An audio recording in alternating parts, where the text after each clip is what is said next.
Madhuri Patel. Madam, we just started. We are live in 3, 2, 1. We are live now, sir. Good evening, everyone, and a very, very warm welcome to the Symbiosis Series Webinar 5, presented to you by Foxy Genetics and Fetal Medicine Committee in association with Bhopal OBGY Society and Bhopal Menopause Society. At the start, I would first like to say a few words about Dr. Monica Jindal, who is the convener for this Foxy Symbiosis webinar series. Ma'am is Honorary Secretary, MP ISA Chapter, Vice President Bhopal Obstetrics and Gynecology Society, Vice President Bhopal Menopause Society, and she's also the co-convener for ISA Perfection Series. She is the founder and convener for Foxy Symbiosis webinar series. Thank you, Dr. Vivek. I think we'll just be very short on our CVs. Dr. Gada has been very strict with me. Monica, you will not speak much. So, over to you, ma'am. Yes. So thank you so much, all madams, all respected teachers, all dignitaries of Foxy ISAR for joining the 5th episode of Foxy Symbiosis. I just wanted to speak about symbiosis. This was an attempt from our end in order to unite Bhopal Obstetrics Gynae Society, Bhopal Menopause Society with the Foxy committees. So we started with perinatology. When we went to PAC, we covered imaging committee, and finally at AICOG, I approached Sita ma'am, and she was so sweet to say yes to this webinar immediately after AICOG. So this is basically an attempt wherein we are trying to gather all that knowledge of genetics and fetal medicine from Madam and her committee, and club it with the stalwarts of our society from Madhya Pradesh, and try to pass on that advantage to our viewers. So without wasting time, I will do the honors, and I would like to thank Dr. Jadeep Tang, sir. Can I have Sir's CV, please?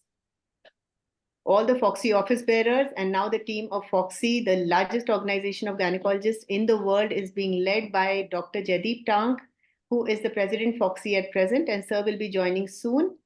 Vivek, sir, CV. Yeah.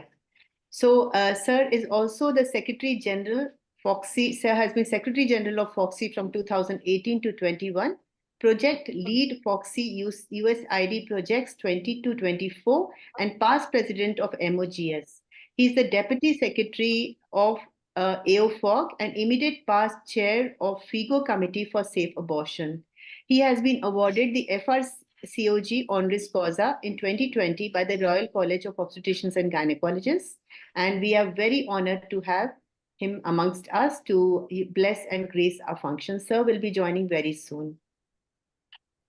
Next, I would like to thank Secretary General Foxy, Dr. Madhuri Patel. My MOCs has Madam joined because she was having some problem with the link. Dr. Purnima? Sent her the link again, so she'll possibly be joining.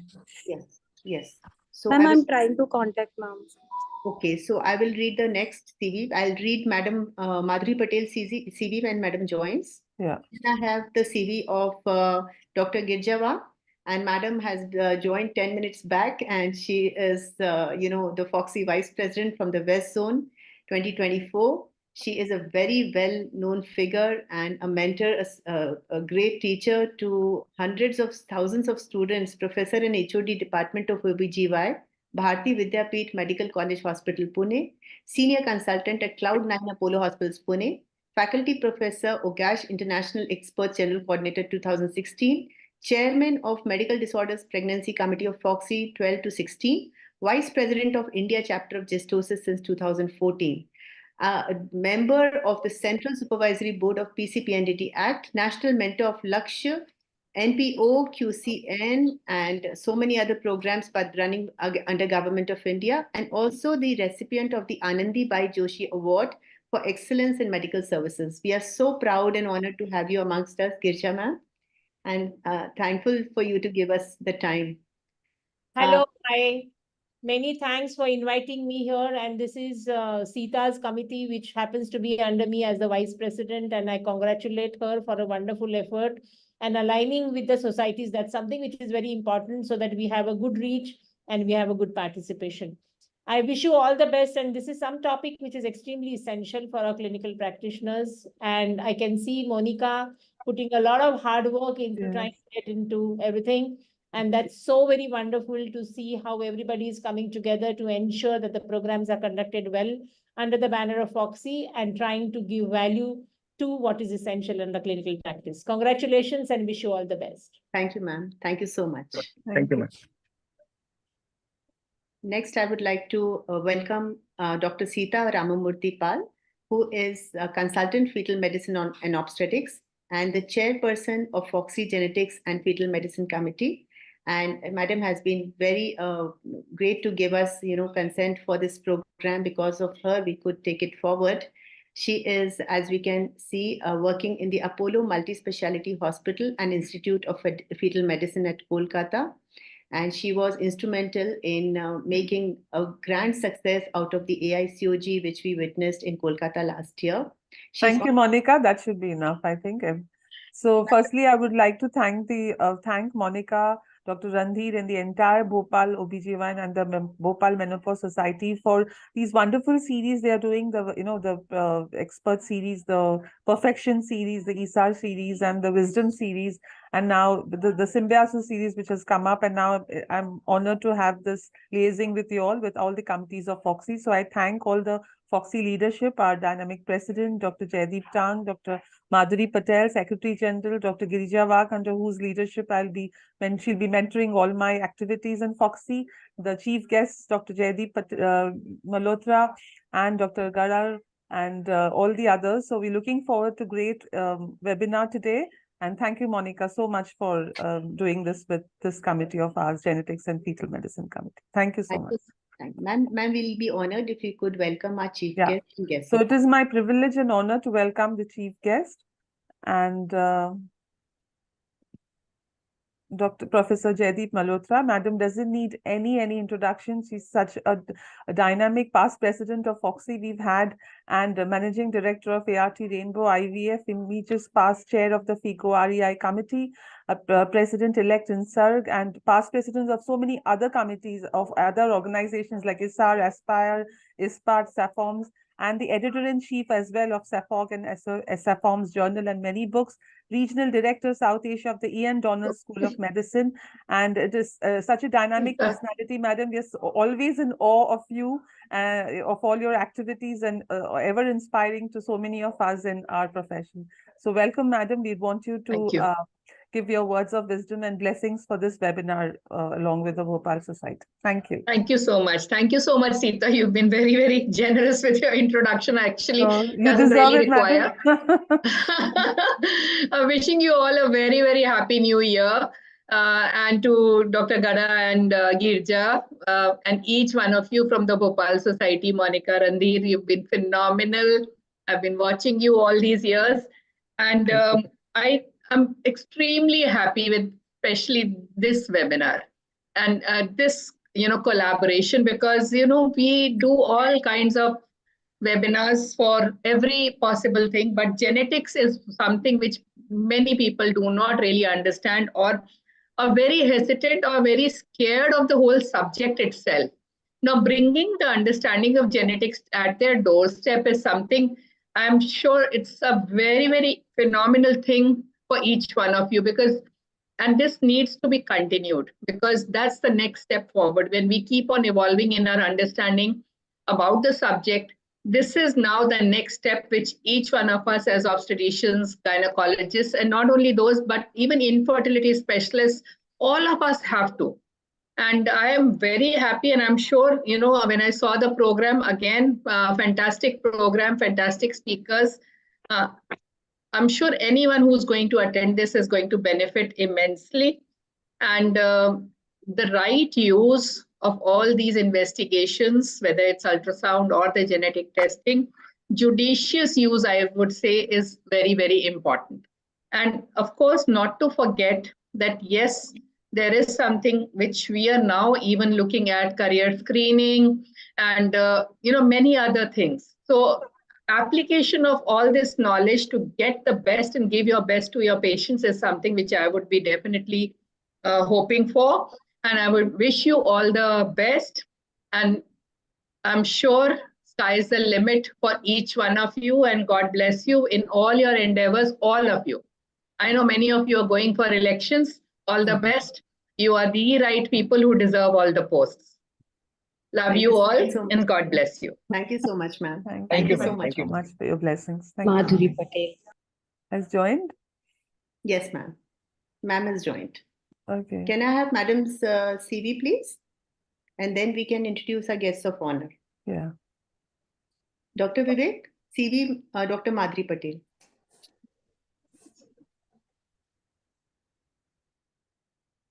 Good Yes. evening, ma'am. Yes. I'm sorry for the technical glitch. You could not join us, ma'am, 2-3 minutes earlier, but I don't know what happened to the link. And we are so honored to have you, Madhuri ma'am, with us. And Madam is one person who always, is always there to listen to me. I don't know. She must be sweet to 40,000 people, but I find her very sweet to me. And I went to AICOG only for 2 days, but she noticed that, Monica, you didn't meet me, and I don't have a picture with you. So, ma'am, next time any conference I meet you, I must take a picture with you, even if you're on the stage. So I'm Thank so honored to introduce ma'am. Ma'am is, we all of us know, Secretary General Foxy. She has been Joint Secretary Foxy 2009, committee member of FIGO Preterm Birth, associate editor of Jogi. She is you, working Monica. in Wadia Hospital. And ma'am, we would, instead of Thank you. telling things about you which everybody knows, we would like to listen to you, and we would like to have a few words of blessings from you, ma'am. Thank you, Monica, for your warm words. And I definitely told Monica that I don't have picture with you, and definitely next time we'll make it that we can have picture with you. So respected Dr. Jaideep Rank, our president who just recently installed, he's a soft-spoken and basically visionary and IT person. And I had the opportunity to work with him for last 3 decades. And of course, Dr. Girija was another my good friend. She was also joint secretary to Dr. Sanjay Gupta. That time we had very nice time. She's a vice president of Foxy. Dr. Sita is doing excellent work since last year, and I'm witness to her excellent work. I congratulate her for the same, and she should continue working the same. Then, of course, our chief guest, Dr. Jaideep Malhotra, she's a past president of Foxy, ISAR, ESPRE, and I had opportunity to work with her when I was a deputy secretary general, and we had a great time during that. And of course, we have a guest of honor, Dr. Dheeraj Gada. He's a past president of ISAR, and he is a lifetime achievement of ISAR.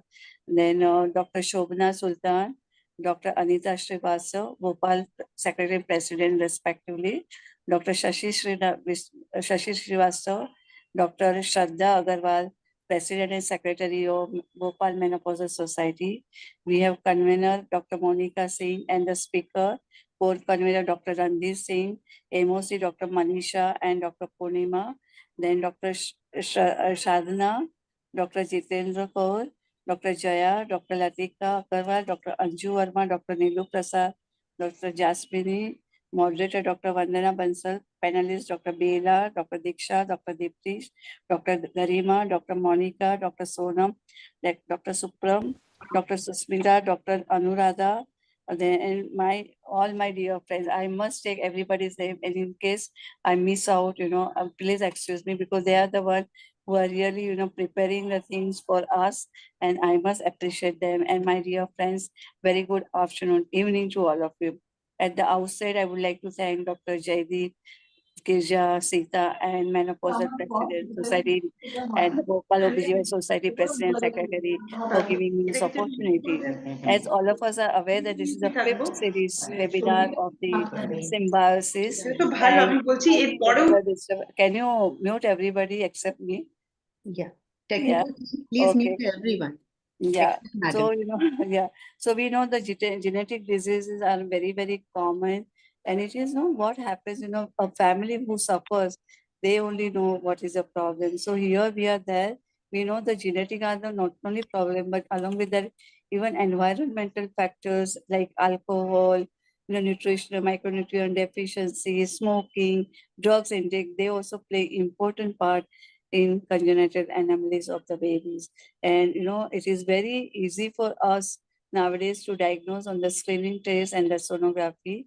And, for this, we are really, really grateful that we are reducing the incidence of malformation, Down syndrome, especially heart disease, central neural system. And all these incidents are reducing. And, we know the folic acid and the group of vitamin B, zinc are really associated with the decrease in the incidence of Down syndrome and neurotube defect. And we have to screen them properly. And today we have great, great speakers, chairpersons, and the panelists and moderator who are going to enlighten us on genetic tests, which and when, deciphering hemoglobinopathies, nuisance of first transmitter screening and detection of anomalies, and panel on congenital anomalies and genetic diseases. So these are the very good topics, and I congratulate all of you for this one of the opt webinar, and I wish you all best luck. I always like to end with some quote, and this time I would like to quote Benjamin Franklin, that the investment in the knowledge gives the best interest. So dear friends, let us invest in the knowledge, update our knowledge, and give best to our future generation. Thank you once again for giving me this opportunity. Thank you so much, ma'am. Thank you, madam. Thank you so much. Thank you. Those were such great words, ma'am. And investment in knowledge. And ma'am, just recently somebody told me, some senior obstetrician and gynecologist, who said that out of even all the earning of any profession, any medical profession, 10 to 20% of that should be in updating your equipment also. Spend in a good equipment, spend in a good machine, spend in some OT updates, spend in some training. That money can never go waste. Thank you so much. Yeah, absolutely right. Thank you very much once again. Very Thank true. you for Thank you. joining Thank us. you, madam, for joining again. Thank you. Dr. Vivek, we would like to invite the guest of honor, as Dr. Sita ma'am will welcome. Yeah.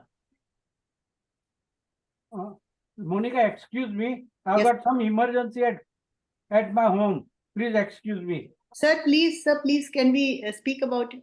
Okay. Okay. Ma'am, But it is an honor that we had him for a few minutes before he left. Dr. Gada, the previous president of ISAR, and he had his education in Mumbai at St. GS Medical College, my alma mater too. And he was the first gynecologist MP to bring laparoscopy. He has been, I think, regularly attending all your conference, all your webinars, isn't it, Monica? Yes, And he's always been there. So thank you for joining, sir. And he has also been, as we heard, honored the Lifetime Achievement Award by the ISAR and by the IFS for his contribution to reproductive medicine. Thank you, Gada sir, for joining us and giving us your blessings. Thank you, Gada sir. Ma'am, our guest of honor is also Girja ma'am. Yeah. So again, it is my proud privilege to introduce my own vice president for my committee, Dr. Girija Vak, whom I've been seeing for years, a thorough academician to the core, and a very inspiring and very friendly as well. Very approachable, I must say. And she has, as you said, mentored a lot of students, old and young, in her own way. Professor in department, as we've heard from the Bharatiya Vidyapeeth Medical College, and our present vice president for FOXY, and also the vice president of Indian chapter of Gestosis, which she has taken in a big way, and revolutionized the concept of hypertensive disorders of pregnancy through the Gestosis chapter. Welcome, Dr. Girija, and we want you to give your pearls of wisdom as well. Thank you. I had actually spoken, Sita. So yeah, but you can. But as you know, this is as the guest of honor. So if you want to add something more. No, thank you so much. All my blessings and best wishes. I think we should proceed with the academics. Okay. Thank you so much. Thank you. Thank you so much, ma'am.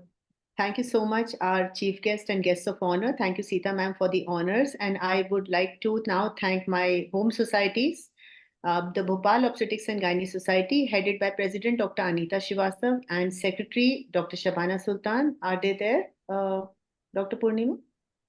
Okay. The Shabana is not well. Okay, but I would like to say thanks to Dr. Anita Srivastav, who is heading the Obstetrics and Gynae Society of Bhopal, and she will be president till January 25.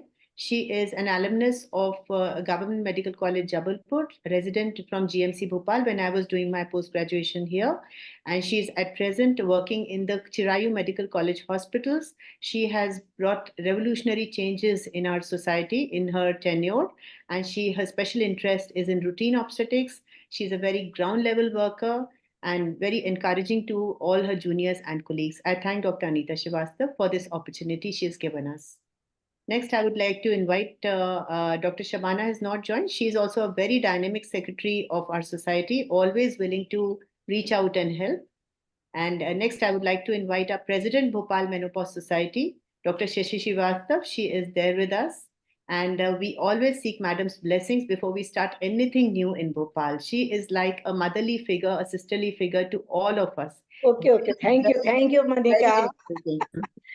This is again a wonderful webinar series 5, genetics for the obstetrician, because genetics is the problem for us, the rising trend of the age and delayed marriage.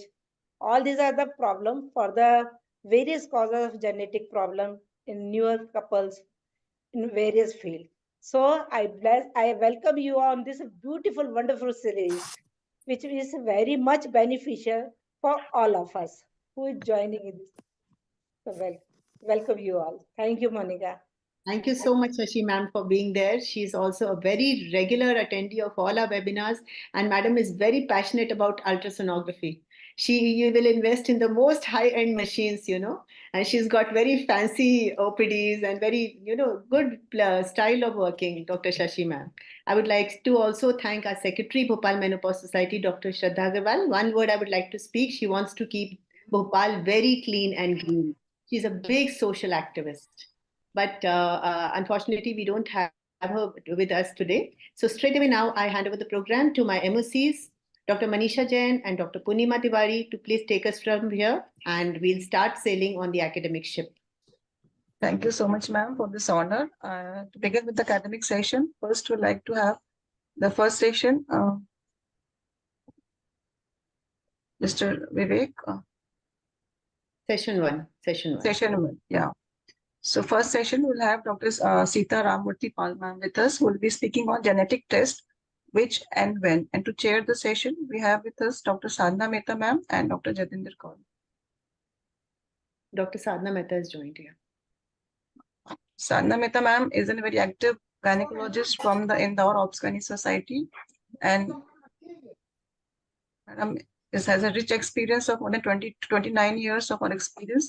She specializes and expertise in non-invasive vaginal hysterectomy and various other colposcopy and IVF and laparoscopy. She is very active member, and she is present many papers in national and various conferences. I welcome you, ma'am. Madam is the president of Indore Obs-Gynae Society. Yes. Please mute yourself, everybody except the speaker. Next, we have Dr. Jatinder Chadda madam with us. She is the consultant and IVF specialist at Chadda Hospital, Yamunanagar, Haryana. She is the founder president of Yamunanagar Obs-Gynae Society and executive member of ISAR, Haryana. She has been a national coordinator for pre-Congress workshop on hysteroscopy in ISAR, Gurgaon, and organized the first live operative workshop on endoscopy and infertility in Yamunanagar. Welcome, ma'am. Dr. Jatinder Chadda and myself, we happen to be MBBS batchmates. Okay. So, yeah. So, have you informed her to join, Manisha? Yes, ma'am, I informed. Okay, doesn't matter. So, Dr. Sadhna Mehta, please introduce our speaker, ma'am. There's no need to introduce. We've already been introduced. So, if madam is okay, then we can start off with the session. Okay, ma'am, just Dr. Manisha, can you call Dr. Sadhna? Probably she. Yes, ma'am. Yeah, Sita, ma'am, you can start. Okay. So, if you can stop screen share. Yeah. So thank you once again. I would like to thank again the Bhopal Menopause Society, the Dr. Anita, Dr. Shabana, the Bhopal Society and the Bhopal Menopause Society, Dr. Shashi and Dr. Shraddha. Can you see my slides? Yeah. So as we've heard, can you see and hear me? Yes, yes. Yes, Thank you, ma'am. thank Yes, you. ma'am. Yes, ma'am. Yeah, so as we've heard, genetic has become a component of our everyday, whichever practice we do, be it obstetrics, gynae, infertility, reproductive medicine, genetics has entered and we cannot do without it. But the important thing to realize is that, there are lots of tests available and we need to, as Dr. Jaideep Malhotra madam was saying, that we have to know which test is available for what, how can we judiciously use them and not not do a test without knowing what it can mean and without not knowing how to interpret that result. So it's very important we understand the basics of these genetic tests and when it is actually indicated and how should we go about the whole thing. So the options of prenatal genetic testing has actually evolved rapidly, and it is also because it is genetics and fetal medicine. I have actually concentrated more on the fetal medicine part of it, but it can also be used as we will see in infertility, which is a separate topic by itself, or in reproductive recurrent pregnancy losses as well. Now, all these tests which we use in the prenatal genetic testing was actually started off by using the genetics in pediatric population and then correlating it to clinical phenotypes that we saw in the antenatal population. And with the advent of the new machines, when we could see these phenotypic expressions on the ultrasound, we could correlate them and use these genetics antenatally as well. So the advances in technology that has been used in genetic diagnosis from where we are able to diagnose the abnormalities even to the single base pair levels, the minutest of the problems that can be diagnosed. And that has its own problems as well, whether they really are problematic or not. Of course, the pros are that it offers the women, the couple, the opportunity to obtain information regarding the fetus, whatever they may need. It's not always to terminate the pregnancy, mind you. All these tests are not done with the sole intention of terminating. It is also to have information about how they can carry on the pregnancy, where they should deliver, what might be needed after the delivery, so they are prepared and dealt about it. And of course, clinicians' knowledge and awareness of also is important, because then we can rationalize the whole thing and we all speak the same language. Now, when we talk about genetic disorder tests, it can be done for either chromosomal disorders or genetic disorders, which we'll come to it as I explain to you what each one actually means. Now, we all know that we have 23 pairs of chromosomes they're all numbered actually to the size, starting from the largest number one, chromosome number one, to the smallest, possibly 21 is slightly smaller than 22, and the pair of sex chromosomes. And each one we get a pair is derived from either the mother or the father. So we have these pairs of chromosomes, they are aligned. And this would form your entire karyotype as to what the entire chromosomal pattern is. Now, when you talk about chromosomal abnormalities, when you talk about this chromosomal abnormalities, they can be either of the number. So if any specific number is duplicated, like if there is trisomy 21 or if there is trisomy 13, the commonest ones, the trisomy 18. So if there is a number that is called an aneuploidy, where there is an abnormality of a specific number of chromosome, that is chromosome 21 is, there is three numbers, or trisomy 18 or 13, which are most common. But what happens is with trisomy 18 and 13, they tend to miscarry early. And the other aneuploidies of other chromosomes, they usually don't tend to see the day of light as well. In fact, they miscarry, most of them, they have a biochemical pregnancy. When the entire set of chromosomes is, triploid, that is the entire set of chromosomes, there are three patterns, or there is quadruple of those entire set of chromosomes, it becomes tetraploidy. Very rarely you see them because they also tend to miscarry. Sometimes triploidy pregnancies can present up to 12 to 13 weeks, or they have very, very severe growth restrictions, so they can be picked up. Most of the chromosomal abnormalities, they tend to have some element of mental retardation after delivery, possibly except for the possibility of Turner's, because they have, as we all know, there is a loss of one chromosome, XO, and they usually tend to have delayed reproductive functions or possibly Klinefelter. But most of the other chromosomal number abnormalities tend to have delayed or mental retardation after birth. Now, this we talked about is number abnormality. Now, when we look at the structure of the chromosome abnormalities, there can be different patterns of structural abnormality. Now, what happens is we all know that there is a pair of chromosomes, as we said, and there is a genomic material that is concentrated in all these chromosomes. Now, if there is a translocation of one genomic material from one chromosome to the other, and it is balanced, like this part remains the same and that part remains the same. It is only exchanged, but the whole genomic material remains the same. Then it is caused as a balanced translocation.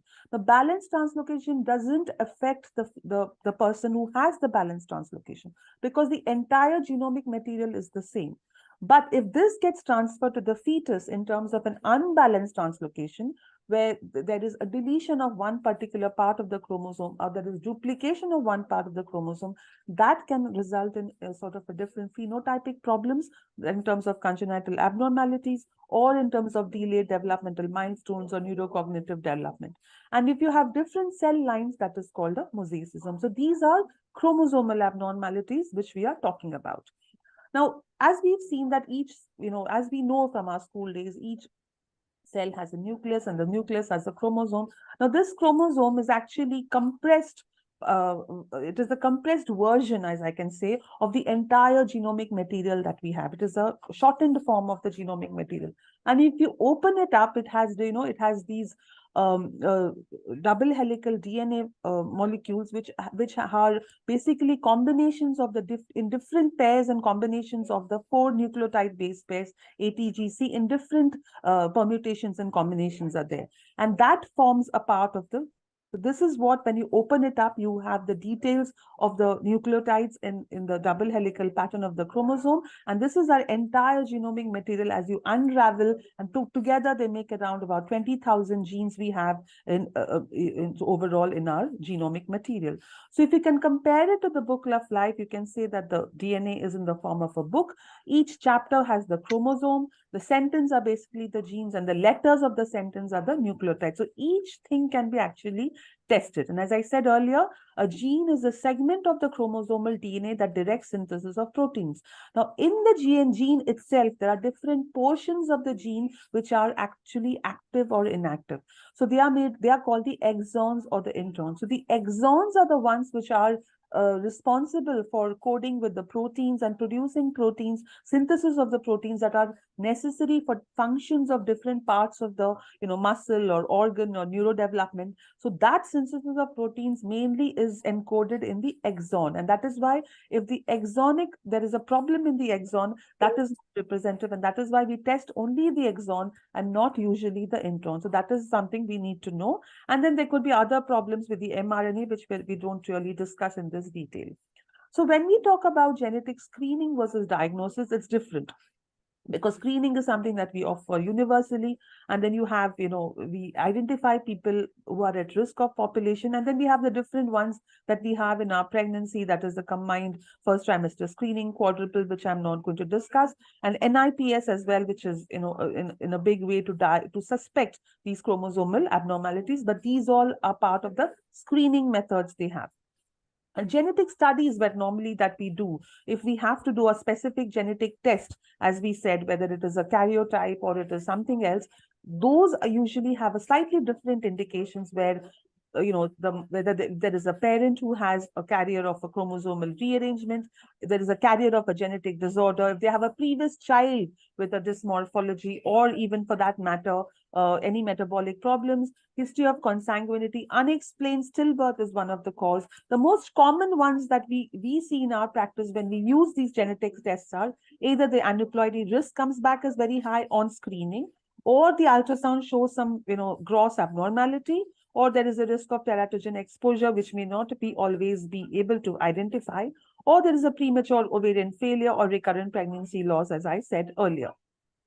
Now, this is the timeline as to how the genetic tests have actually developed from the beginning of 1950s. Then we had the fish aneuploidy detection, which I'll come to what it actually means.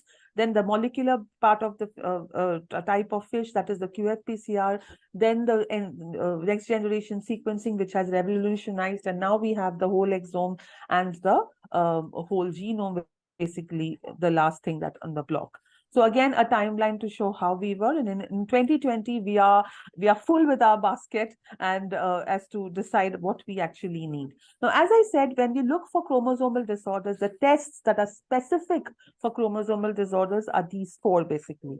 A basic karyotype that looks at the entire chromosome in a low resolution, a fish that is just picking up, again, I'll speak to it in detail, that is fluorescence in situ hybridization. QFPCR, which is the molecular type of DNA testing, where you have a quantitative fluorescent polymerase chain reaction and a chromosomal microarray. Now let's come to this case. This is commonly we see, this is a lady who came with a normal anomaly scan. She had come with 28 weeks with polyhydramnios, and she was found to have a double bubble sign, which is very classical of duodenal atresia. Now we know that with duodenal atresia, there is a 30% chance of this fetus having Down syndrome. Of course, we also look for other features. Luckily, this fetus did not have anything else. So at 28 weeks, what will you do? We can't really, even though the termination laws have gone beyond up to 24 weeks, we can't really terminate this pregnancy.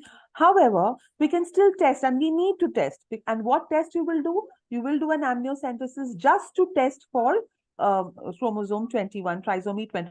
We want to know whether this baby has trisomy 21, not only with the idea of termination, but just to show, just to know what, or just to be prepared as to what they're going to be faced with. So at this point, we don't need to do the entire thing. We can just do a fish and find out if the baby has trisomy 21, and if the baby has trisomy 21, then we can follow it up whether this is a pure trisomy 21 or a translocation type. That will depend on what we find. Now let's look at this case. This lady came to us at 13 weeks for a normal, first trimester screening, low risk, and this is typical of a U sign which is suspected of a right aortic arch. Now, right aortic arch is actually seen in a specific sort of a syndrome called a DGOT syndrome. Now, when we look at this, we had, earlier when we see in the first trimesters, we tend to recall them at 16 because sometimes these anomalies can develop. But this is a way of detecting anomalies in the first trimester so that we can pick up. And so this lady was advised for a testing, and she actually waited for a while. We called her again at 16 weeks, but ultimately she had a fish because we were specifically looking for the deletion in chromosome, that is a 22q deletion, which is basically the cause of the DGOT syndrome. So here we know that this right aortic arch is specifically related with DGOT syndrome, which causes multiple phenotypic problems and developmental delay. So we didn't look at the entire chromosomal microarray or the whole exome. So here, if you know specifically that this is what it causes, and we look for that, and if you don't find it, if this came as negative, you can save that sample and do the other tests for other methods or looking for other reports. Now, this is a very, again, common scenario where there's a 26-year-old primary IVF conception. Her combined risk came back as 1 in 50. And then she went and got an NIPT done, which showed us as a high risk. Now, NIPT coming back as high risk is actually very, very significant because the NIPT's negative predictive value is high, but the positive predictive value is not that good. So and it is still a screening test. If it's NIPT high risk, you have to confirm it with an invasive test. And this is what the NIPT was high risk. So we confirmed this was the fish. And then the fish found that there was trisomy 21. You have to back it up with a karyotype because the fish will only tell you that this chromosome that we have tagged probes for that specific chromosome.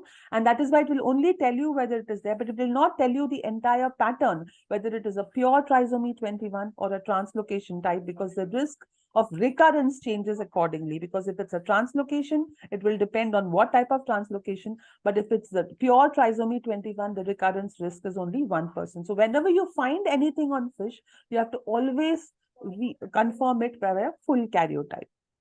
All right. So what is fish? Basically, fluorescent tagged probes that bind to specific regions of the chromosome. And the advantage of fish is it does not perform an actively dividing cells, and that is why the culture is not required. And so the turnaround time is very good. You can get the result in 24 to 48 hours. And you have to know what you're looking for. You can't just put a fish and say, I don't know what I'm looking for. So either specifically you're having features of Down syndrome, so you get a fish. Most of the times it is trisomy 21. But even if you find features, as I said, for DGOT syndrome, you can specifically do a fish only looking for 22q11.2 deletion and look at that. So that gives you an earlier result, but it always has to be backed up by a full karyotype.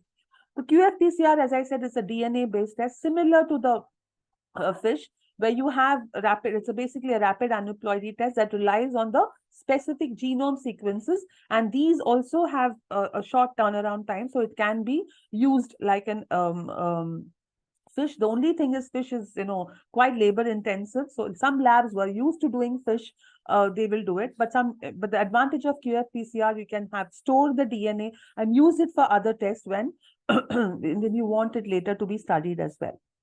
So it is a cost-effective method of screening. And again, the turnaround time is only about 48 hours. So what is the difference with that? The karyotype actually displays a complete set of chromosomes. So you use your GeneSAR staining to visualize the number of chromosomes. But the disadvantage of karyotype is it will detect only changes greater than 5 to 10 megabytes. The big ones, the larger deletions, the larger translocations, only those it will detect. Or if there is a chromosomal number, only those it will detect. And the disadvantages is you require a culture of live chorionic villi. So in a patient who's, you are terminating products of conception, or for anything else, or in an IU, intrauterine fetal death, you don't have living cells to culture. So karyotype will not come back as positive. Ideally, you have to use other methods, that is the chromosomal microarray, which we rely on. But the karyotype gives you an advantage of looking at whether there is a major translocation and then accordingly deciding the recurrence, as I said earlier. So what is the difference of chromosomal microarray? Again, I'm telling you, these are only for chromosomal studies, not for the genetic studies which we are going into, where we want to look at in detail. So chromosomal microarray is a much more, broader way of the chromosomal testing, where we look at these chromosomes with much more magnification, where it can detect basically a resolution of 50 to 100 kilobases. There it was megabases, it was kilobases here. So what happens is it identifies all the abnormalities that are detected by karyotype, but because it does not see the entire picture, it does not show the balanced translocations. But it doesn't matter, because in balanced translocations, the fetus will be fine. We are not worried about these balanced translocations because phenotypically the genomic material remains the same. It is the unbalanced ones which are causing a problem.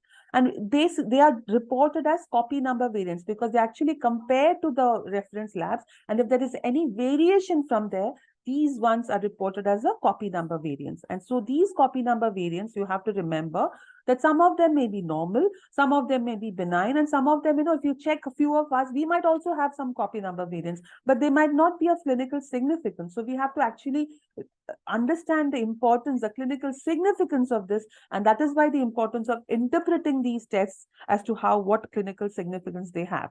So this is the method where they actually hybridize to the microarray, and then they are measured by the micro scanner, and then we see what is the reference pattern, and we look at the copy number variant. So there are two ways of doing it. One is the array CGH and one is called the single nucleotide polymorphism. I'll not go into the details. And we have certain guidelines as to how we report this copy number variants, as to basically if they're clearly pathogenic, which means that we know that these variants can cause problems. Sometimes they're reported as likely pathogenic. We are not worried about the likely benign and benign, but it is the variance of uncertain significance is what we worried, because what it means is that at this point in time, we don't know whether this variant can cause any clinical problem. But tomorrow, if we have some other, many more cases, and if they just put in the database as we have in our OMIM database, then if that comes out to be a lot of cases, then it might get changed to pathogenic. So the variants of unknown significance are a bit dicey to deal with. So you have to deal it very sensitively. And so counseling becomes a big issue here, and have to do it in a multidisciplinary fashion. So what is the advantage of chromosomal microarray? It identifies all the abnormalities, as I said earlier, except balanced translocations, but it also identifies additional abnormality of these chromosomes because it looks at it in much more detail. And the fact is that if you have a fetus with abnormality, with a ultrasound detected abnormality, the CMA has a 6 to 13% extra yield of what we detect with a karyotype. So that is where the importance. And even if there is no abnormality, there is a 1 to 2% extra yield of this chromosomal microarray over your standard karyotype. Now, this lady has, I don't have the images, but this lady had come up with cleft lip and palate. Her karyotype was normal. But then we went ahead and did a chromosomal microarray because she had two major defects, and it came back as pathogenic, which basically shows a deletion of chromosome 13. and chromosome 1p, and both of them chromosome 1 and chromosome 9, and both were reported as pathogenic. And now we have to see what is the inheritance pattern, as whether it is a sporadic event or whether it is recurrence or not. Similarly, this was an interesting case where the lady came at 20 weeks, a non-consanguineous couple who had shown signs of early onset growth restriction and bilateral renal pelvis dilatation. She only had very early onset growth restriction. But because sometimes we suspect that these growth restrictions can be because of infections or chromosomal, especially the early onset, we went ahead and did a chromosomal microarray, and lo and behold, we were totally surprised to find a loss of mega base pairs on chromosome 11, which is a deletion disorder called as the Jacobson syndrome, and we had to terminate it. So there are certain cases where when they present with early growth restriction, you might get certain answers with invasive testing and chromosomal microarray. So when you compare all the chromosomal studies, the advantages of karyotype is that it will tell you about the aneuploidy, but it will not tell you about the copy number variants. When you compare the chromosomal microarrays, the advantages of the single nucleotide arrays are, it tells you extra about the triploidy, which the array CGH does not use. So that will depend, you can speak to your lab and get it done. And now ICOG practice bulletin says that any person who undergoes invasive testing for any reason, a CMA should be the choice of test. Now, again, this has to be individualized as to what you find. As I said, if you find a lady at 28 weeks and, you just want to know, it can depend, but should be recommended as a primary test for patients with structural aneuploidy and anomaly. And if specific aneuploidy detected, you must do a karyotype also before the CMA. Because testing for chromosome 21 itself is not enough. We have to look beyond that. But what are the limitations? Triploidy, that gets covered by the SNP-based array. It doesn't detect the balanced structural malformations. We do get, faced with VUS, and of course the complexity of the data interpretation. Now we move on to the genes. That is, we have looked at the chromosomes, but there can be problems within the chromosomes, that is the genes, and that also might need to be tested. So, basically a gene is a segment, as we said, and we have two copies, that is one from the mother and one from the father. And then you have different alleles there, that is, can be a dominant allele or a recessive allele. Now, when we talk about the single gene disorders, they can be either autosomal, that Mendelian pattern, where we have thalassemia, spinal muscular atrophy. In fact, I'll talk to about the carrier screening, and then the autosomal dominant disorders, when in the recessive pattern, where there's a 25% chance of recurrence, where in dominant disorders, there is a 50% chance of recurrence. So in single gene disorders, what is the problem? There is one disorder caused by one gene. And this is relevant here because you have to test the relevant gene. And if the parents have the mutation in the gene, or if the previous child has the mutation, you have to find that out first before you test this fetus. So this is very classical. Dr. Jaya will elaborate more when you talk about thalassemia. This is something we face day in and day out, where we find a couple who comes with their previous child with thalassemia, and then not knowing anything, we can't put a needle because we have to identify the mutation and then only check. So this is a typical example of a single gene disorder. You have to check for the mutation that is causing the disorder. But sometimes you can have abnormalities caused by mutations in many genes. Like typically, if a patient has a previous baby with mental retardation, or a patient with multiple abnormalities previously, they may not be because of one gene, they could be because of multiple genes or mutations in multiple genes. And here where we have to use the next generation sequencing, where actually you sequence large volumes of DNA, and then you actually interrogate the entire genome to the single base pair resolution. So exactly to check which the permutation combination is actually defective. So this can vary as to you either specifically if you want to know that this typical syndrome is caused by a panel of genes that is relevant to the specific abnormality. We look at only those targets, or you can have the clinical exome, which is a variant, or we can sequence the entire exome, as we said, the exons, which is basically sequencing all the 20,000 genes. Or, of course, we can do the whole genome, which is basically a research setting. So the gene panel testing is basically you select a set of genes with suspected associations, and it is mainly appropriate that when you find a specific phenotype in the ultrasound and you want to, like a Noonan syndrome or a skeletal dysplasia, we know that this is caused by a certain pair of genes causing the problem. So you only do that testing for those panels. But it is still going out of vogue because nowadays they say it is better to do a whole exome when it actually comes down to this. But there are these test panels available where you can test for that specific rasopathy or a skeletal dysplasia, and then accurately, and for that you have to very clearly know what the particular phenotype on the ultrasound is. What is whole exome sequencing? It is the entire exome that we say. It basically fills in the gaps where the array may be normal, but you have to still look into detail, especially when there is a chromosomal, when there's a structural anomaly and a normal karyotype and CMA result. A study has shown that it actually identifies a variant in almost 8.5% of the fetuses with thickened nuchal translucency. But they also set a guideline that has to be used in judiciously, and it should not be used for routine use for prenatal diagnosis. Only if you find that there is only after stepping down, and if you see that the chromosomal microarray is normal, and if you want to find more information, maybe you can do a whole exome sequencing, because a whole exome sequencing, ideally, you have to do the mother, father, and fetus. It's a trio exome, because there's so much information available. So if you know exactly from the father and mother what you're looking for, it will be easier to check in the fetus for the whole exome as well. So preferably under the guidance. And there have been studies showing that the yield of whole exome appears to vary greatly according to the type of abnormality. And if the fetus has multiple anomalies, they do recommend a whole exome sequencing. And also with thickened nuchal translucency, they have said it increases additional diagnosis in about 4% of cases. So typically, going back to another case, sorry, this was a patient with a rocker bottom feet and a single umbilical artery.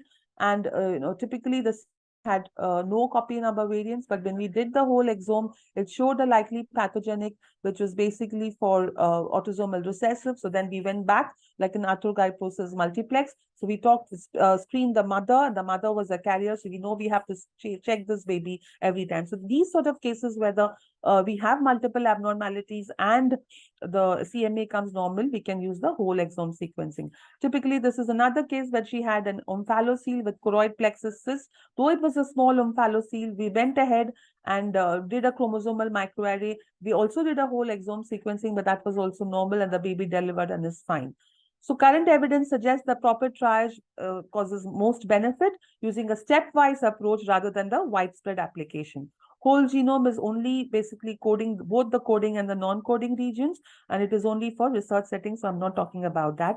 Certain conditions which are carriers like spinal muscular atrophy, which they have a methylation problem, so you may not be able to detect it by the routine test. You have to do a specific assay called the multiplex ligation, that is MLPA probe amplification. And here also you have to screen the mothers, because especially for SMA, the carrier screening is almost the incidence of carriers is almost 1 in 50. So you have to screen these parents for carriers, especially the previous child has something called polio, but they don't know what exactly it is. So if you look at in a nutshell, these are the chromosomes where the karyotype microarray comes. But when you look at the genes, we can look at a Sanger sequencing where we look at the specific gene, or the next generation sequencing where you have the whole exome sequencing, or the panel testing. So if you look again, what these tests, what are the turnaround times? The FISH takes about 2 to 3 days. QFPCR also takes about 2 to 3 days.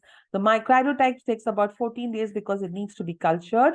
And the next generation will depend on what test you're using, but eventually they take about 2 to 3 weeks. And that is why you need enough time. And especially if you don't know the mutation in the parents, that also takes extra time. So these should be done ideally prenatally, so that we have the entire picture in hand before the lady goes for conception.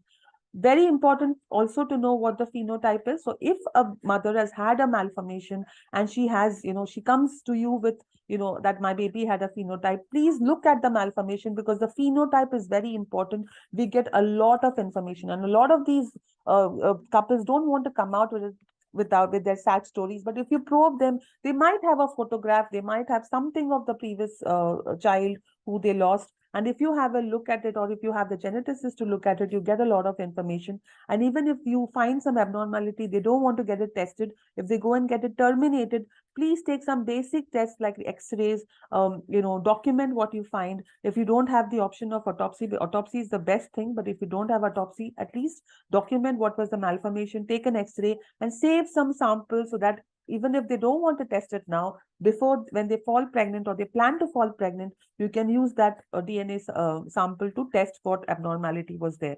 So needless to say, all these needs adequate pre-test counseling as to what they are going in for, and immediately after the test also to interpret and how to go about it further needs post-test counseling. It cannot be done by the obstetrician alone. You need a fetal medicine specialist, you need geneticists, genetic counselor, how to take about it, what is the significance, need to draw a pedigree chart and take about it the whole way. So the best sample would be earlier on we can do the chorionic villi, but for chromosomes you can do amniotic fluid and chorionic villi as well. And for any DNA based test, you must take the maternal blood because you have to rule out maternal contamination. And of course, if pregnancy is discontinued, you save the samples and ideally do a fetal autopsy. This was the ACOG recent guidelines as to how you can use the different tests. I'm not going into the details, it's all available, but basically they have recommended that microarray should be your first line of treatment.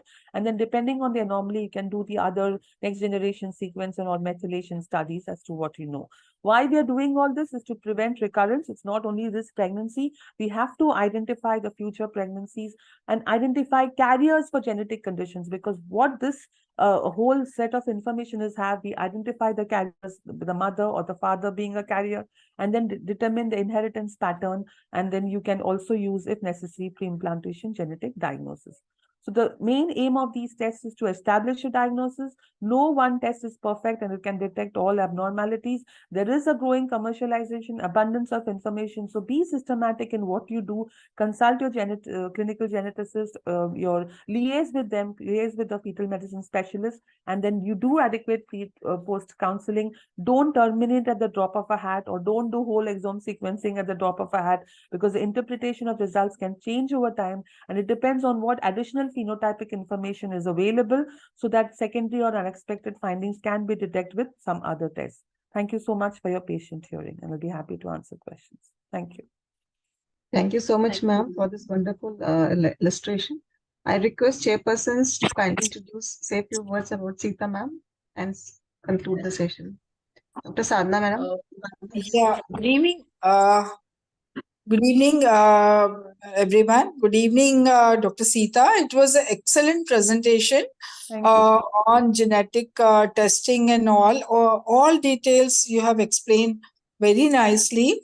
So we should be all aware of the testing. All gynecologists should be aware what way, what test should be done, and what time, what are the different tests which are available.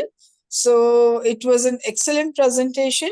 Thank you, Dr. Monica, for organizing such an informative webinar for the audience, for the gynecologist. Can I have her CV? Because I am not able to see her CV. Yes, can we have Dr. Sita's CV? It's okay, madam.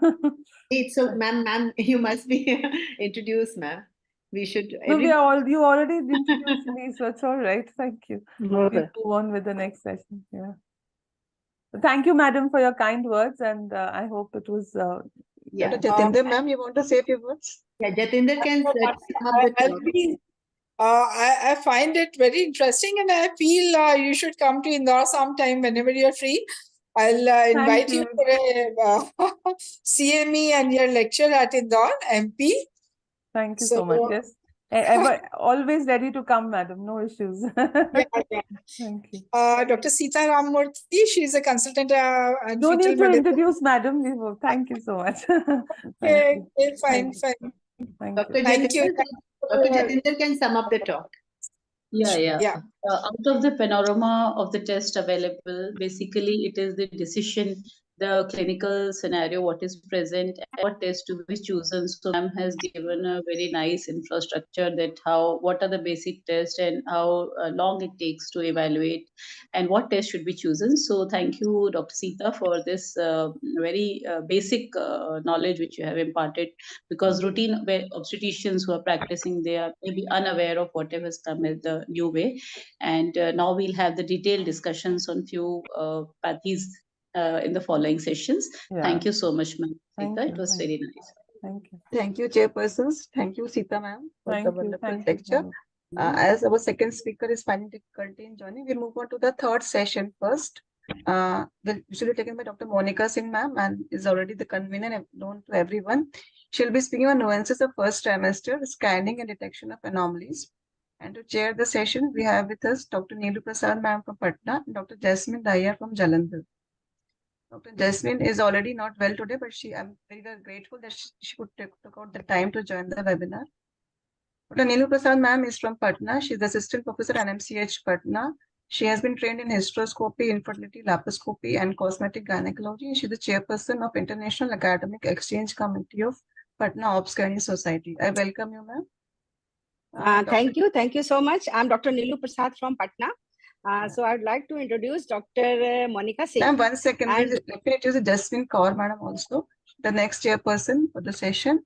She is the clinical director and IVF consultant of Nova IVF Fertility Center, Jalandhar, Punjab. And she has immense experience in high-risk pregnancy, IVF, and reproductive endocrinology. And she is currently the president of ISAR Punjab chapter. She is vice president of Foxy Jalandhar Society. She has a rich experience of more than 20 years in different capacities. And she has received many fellowships and awards, especially the IMA National Award for Women Empowerment 2018. Madam is not well, so she's not able to put a video on. Over to chairpersons now for the next session. Thank you.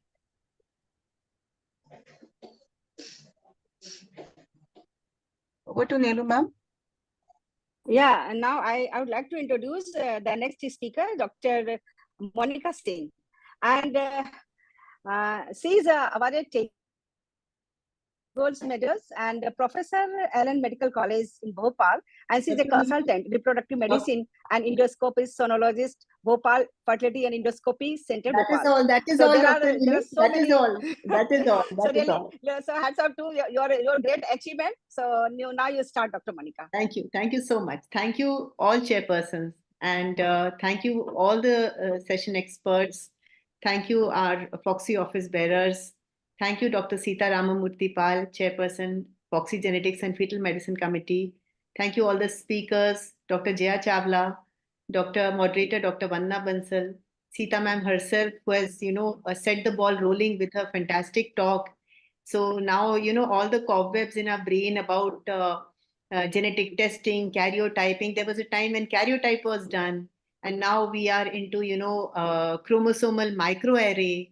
Now sometimes we are going for exome sequencing. So there is constant bombardment of knowledge, and I think unless we read and unless we keep up to date, it is definitely going to be very hard to practice in the coming decade. So I think our Manisha and Purnima will agree, our efforts are in that direction of updating, continuously asking Yes, all people to study.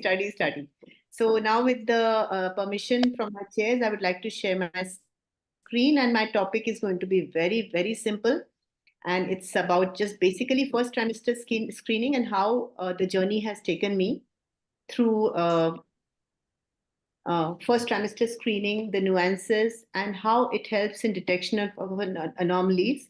And my main goal over here in this talk is to teach how even an obstetrician can be a good scanner, how you can select your patients for genetic testing. And definitely, I would like to start from early pregnancy. Very many obstetricians, though they use the transvaginal probe liberally, and probably do gynec scan and obstetric scan, see the cardiac activity, reassure the patient, but they don't study deeply enough to go into sort of earlier parts of fetal medicine and genetic testing. Sometimes they have to refer the patient. So my goal is to just teach you that how you can advance your knowledge by knowing your machine, knowing the art, reading, knowing the patients, and of course, updating yourself. Coming to the ultrasound modality of choice in the diagnosis of normal early pregnancy or even abnormal early pregnancy, definitely transvaginal sonography wins hands down because it provides you great resolution. See, transvaginal probes are high frequency probes. So the resolution is directly proportional to the frequency. Higher the frequency, higher the resolution. But the downside is that it has got lower penetration. So your sound waves will not travel very high. So if the ovaries are high placed or if there's a pathology on the upper part of the uterus away from the probe, you might not be able to see. Definitely, the sonologist must be familiar with all the appearances of a normal early pregnancy, an abnormal early pregnancy, how to diagnose an ectopic, how to diagnose a failed pregnancy. And if you're not knowledgeable about your anatomy and embryology, you might make mistakes. So, coming to definitive signs of an intrauterine pregnancy, we all know how to diagnose intrauterine pregnancy, but do we know what are the definitive signs? The definitive sign is not a gestational sac. The definitive sign is number one, a yolk sac, number two, appearance of a fetal pole, and definitely number three, the appearance of fetal cardiac activity. When you fail to identify the definitive intrauterine pregnancy, it could be any of these four scenarios. Earlier, the first thing is in 30% of the cases, it is an early pregnancy, which is a normal intrauterine pregnancy. It's developing a little later. In half the cases, 50% or more, it could be an abnormally developing intrauterine pregnancy or a miscarriage which has occurred completely, complete abortion. And in about 1/6 of the patients, 15%, it may be an ectopic and heterotopic, so you have to be very aware. So the earliest sign of pregnancy on TVS would be the intradecidual sign. So this intradecidual sign is actually a small ring. Okay, so this appears at around 4.5 weeks of gestation. It is seen as a small cyst, which is 2 to 3 mm. An important thing is this is not situated exactly in the center. It is eccentric to the central ecogenic line where the two endometria are opposed to each other, and it has got a small thin ecogenic rim around it. The DD of this, intradecidual sign is an endometrial fluid collection, which can occur in many infections or in ectopic, or it may be a decidual cyst. So you have to be aware of the differential diagnosis.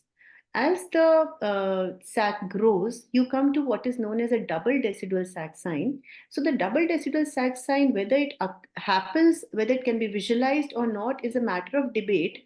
But definitely, we know that the residua is the endometrium of the pregnancy, and these two rings start appearing at about 5 weeks of gestation around the round anechoic oval fluid collection, which is going to form the sac. So these two ecogenic rings are actually the outer ring, which is slightly ecogenic, which is the decidua, and the inner ring, which is slightly less ecogenic, known as the chorion. So the double decidual sac sign, the pitfalls are that it can occur in about 20% of ectopic pregnancies also. And here, what happens is that the fluid or blood from the fallopian tube accumulates in the endometrial cavity. And this fluid collection can give you the appearance of a gestational sac. So how do you distinguish a true gestational sac from this pseudo-gestational sac? This fluid collection will have acute angles. It will not be completely round or oval, or it will be teardrop shaped, and there will be only one surrounding ecogenic ring, not a double ring. Now, what is the importance of a yolk sac, and why are we so concerned about yolk sac? So in any scanning, whether it is transabdominal or transvaginal, we should be vigilant about appearance of yolk sac. On transabdominal scanning, when the mean sac diameter is 20 mm or more, or a gestational age of 7 weeks, you see a yolk sac. On the other hand, with TVS scan, with a mean sac diameter of about 10 mm or gestational age of just above 5 weeks, you can see the sac. This is very important because you will not visualize the yolk sac in a pseudo-gestational sac, a decidual cast cyst, or in an anembryonic pregnancy. And as a thumb rule, if the mean sac diameter is more than or equal to 25 mm and there is no fetal pole or yolk sac identified, then you can diagnose an anembryonic or failed pregnancy. Yolk sac, as I told you, is going to appear just before 6 weeks of gestation, and it is a confirmatory sign of intrauterine pregnancy. Now, yolk sac is a thin, rounded, regular ring, around 3 to 5 mm. It should not exceed a size of 6 mm. It should not be calcified.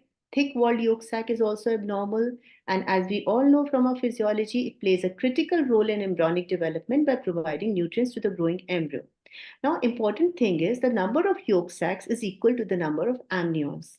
So in multiple gestation, for the obstetrician, you can count the number of yolk sacs in order to determine the amnionicity. Now, does the yolk sac remain like this? No.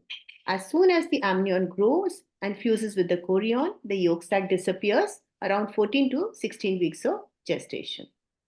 Now, there's something called a signet ring appearance in early pregnancy, also known as a diamond ring appearance. So, what forms the diamond? The diamond is the embryo.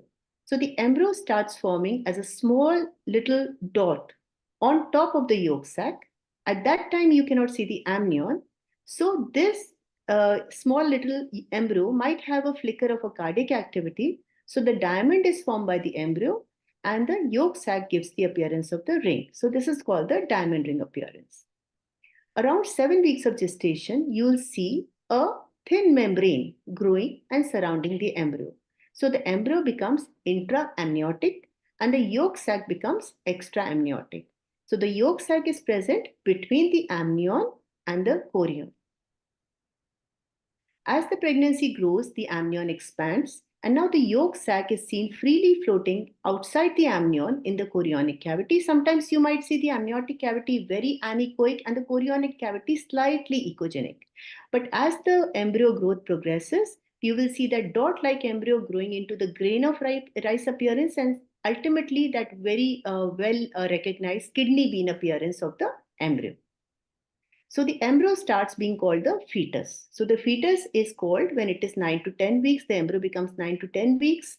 And by the end of first trimester, organogenesis is also complete. So that is why first trimester scanning is so important, because so many of the phenotypic abnormalities of the embryo and the fetus can be diagnosed in the first trimester. And as I told you before, the amnion starts getting close to the chorion, the placenta takes over the function of the yolk sac. Sorry to interrupt, Monica. Yes, ma'am. Hello? Yes, ma'am. Dr. Jaideep Tank has joined, our president. So Yes, ma'am. I'll stop share, ma'am. I'll stop.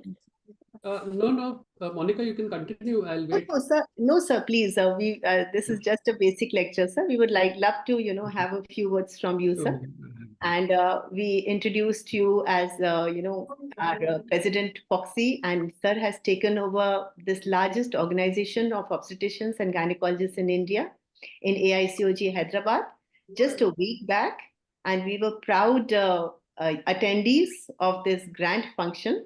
And he's another person, I would like to mention, he knows every Foxian by the first name. Sir is so humble, such a warm person, and he feels everybody, important, feel loved, feel, wanted in Foxy. So we are honored to have you amongst us, and we would like to have a few words from you, sir. Thank you. Thank you for joining. Thank you. Sorry, am I audible? Yes. Yes, sir. Yes, sir. Okay. Yes, sir.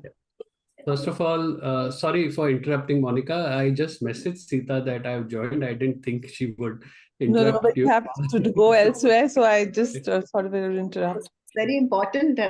It's a very important moment that And you have to make the best use of your time. So Foxy has joined. To have you, sir. Thank you very much. So let me first begin by congratulating the Genetics and Fetal Medicine Committee led by my dear friend Sita for putting this webinar together.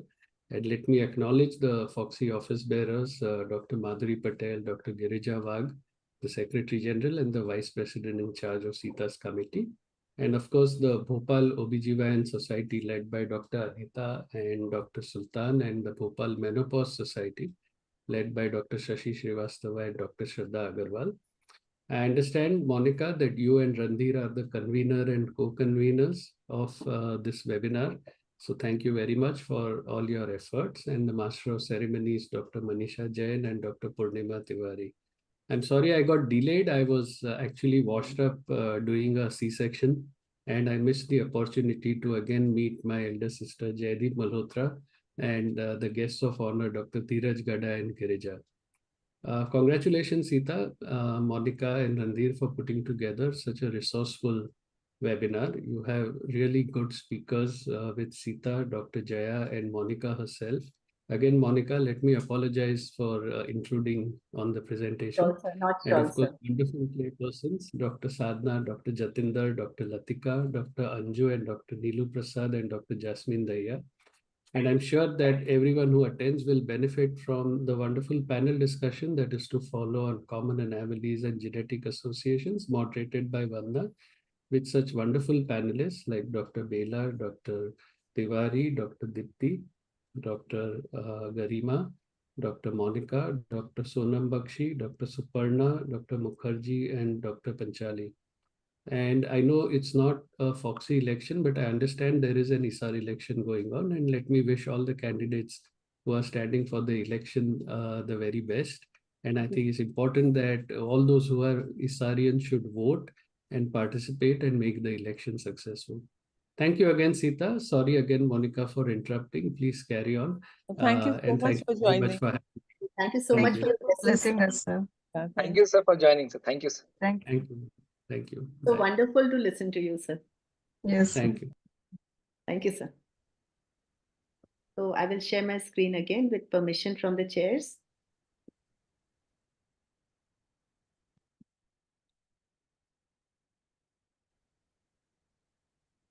Can you see my screen? Yes.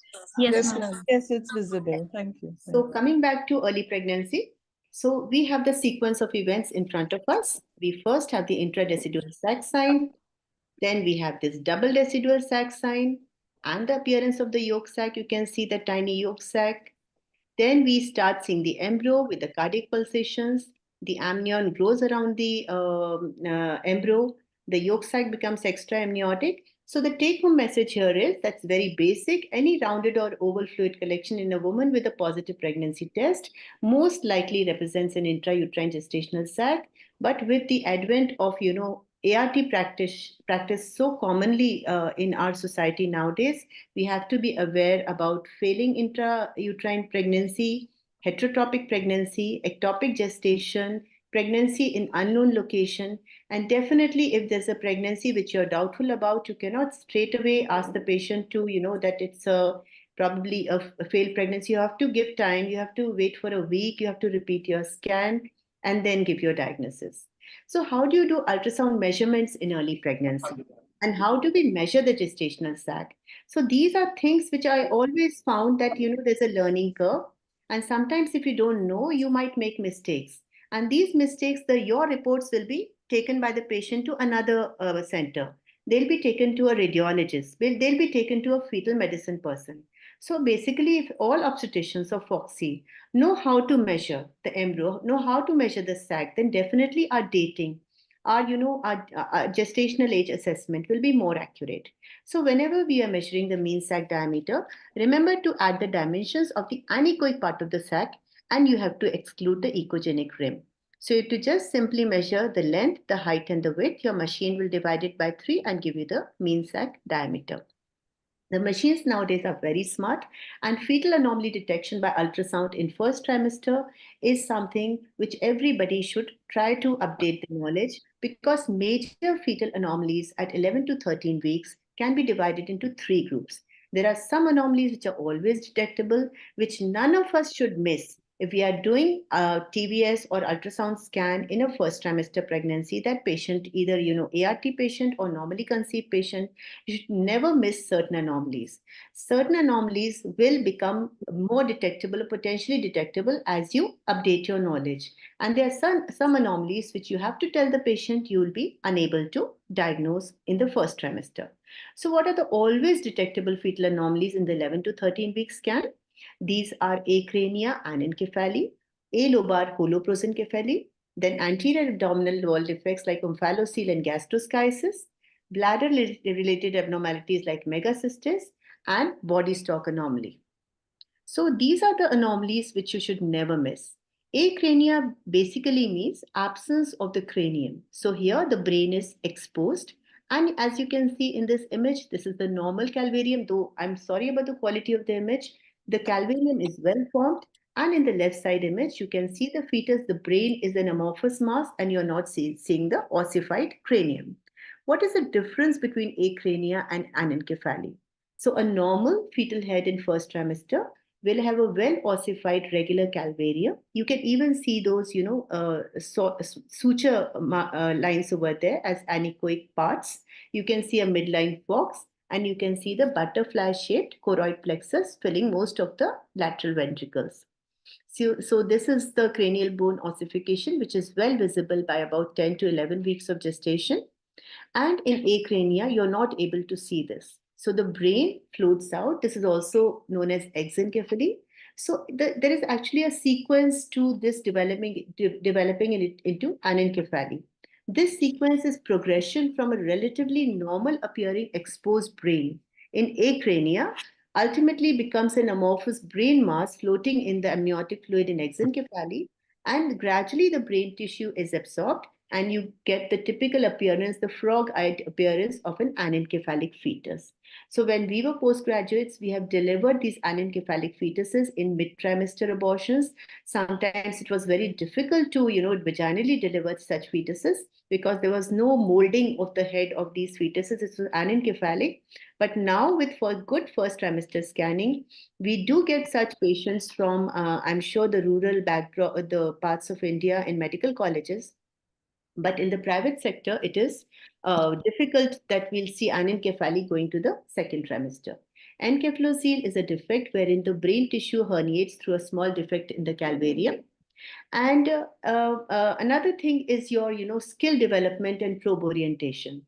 Though NT scanning is not a part of my talk, but still with effective use of your transabdominal scan, how do you orient that probe in relation to the fetal position? If the fetal position is different or if the fetus is, a small fetus, you can effectively also use your transvaginal probe to give you a good picture. So these are the structures which you see in the NT scan. And NT scan, I must mention, this is for certified operators and any obstetrician who has got a passion and a skill for learning, fetal scanning can get certification from FMF and become a certified NT scan operator. And here you can see the basic structures in the mid-sat section when you try to visualize the nuchal translucency. Here you should be able to see the nuchal translucency. At the back, you should be able to see certain structures in the fetal brain. You should be able to visualize the nasal bone, the nasal skin, and the nasal tip, and the rectangular palate. So these are the structures which are seen in a sequence in posterior to the midbrain. You will see the intracranial translucency, you will see the cisterna magna, you will see the nuchal translucency, and you can also see the nasal tip, the nasal bone, and the nasal skin. The mandible, the tip of the mandible should be in line with the fetal, the forehead of the fetus. So these are certain structures which with practice you can identify. So can you identify this lethal congenital anomaly? This is failure of cleavage of the forebrain. So this leads to a single midline ventricle. It is known as alobar holoprosencephaly, which is not consistent with life. So this fetus will have multiple anomalies. A proboscis might have a eye defects, midline facial defects, and coming to anterior abdominal defects, we have got something called physiological midgut herniation, which all obstetricians should know when to call it pathological and when is it called physiological. So coming to little bit to embryology, the gut of the fetus elongates or grows at a rate that surpasses the growth rate of the abdomen. So that is why this gut herniates into the base of the umbilical cord, as you can see.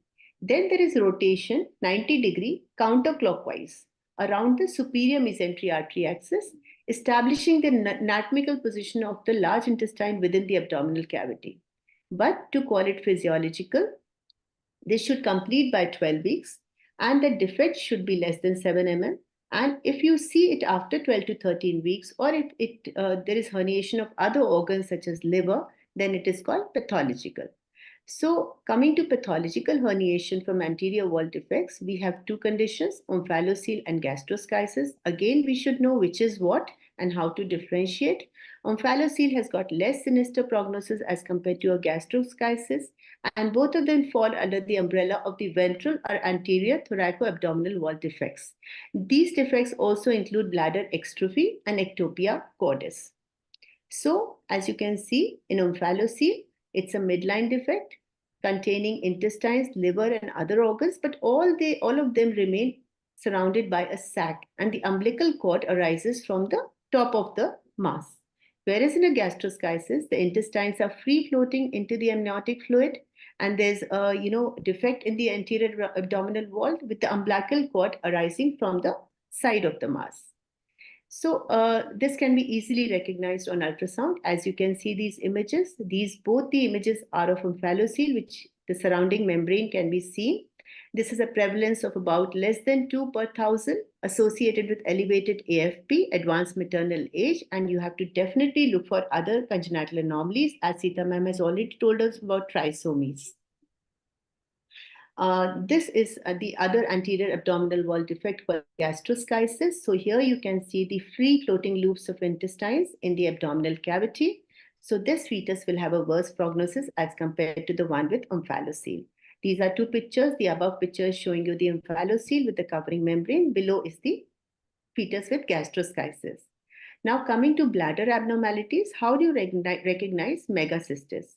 Megacystis is a condition wherein you measure the bladder from cranial to caudal measurement, and it is called when the bladder measures more than or equal to 7 mm. When the measurement is 7 to 18 mm in size of the bladder, in 90% of the cases, spontaneous resolution of this megacystis occurs by 20 weeks of gestation, but it may be associated in 25% of the cases with aneuploidies. In some cases, it may be a transient finding.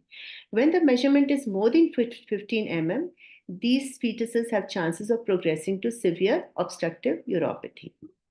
Coming to body stock anomaly, this is another anomaly which obstetricians should not miss while doing the first trimester scan. This is also known as limb body wall complex. The fetus forms an amorphous mass, gets stuck to one side of the gestational sac. It may be associated with amniotic band, and the fetus is totally dysmorphic and incompatible with life.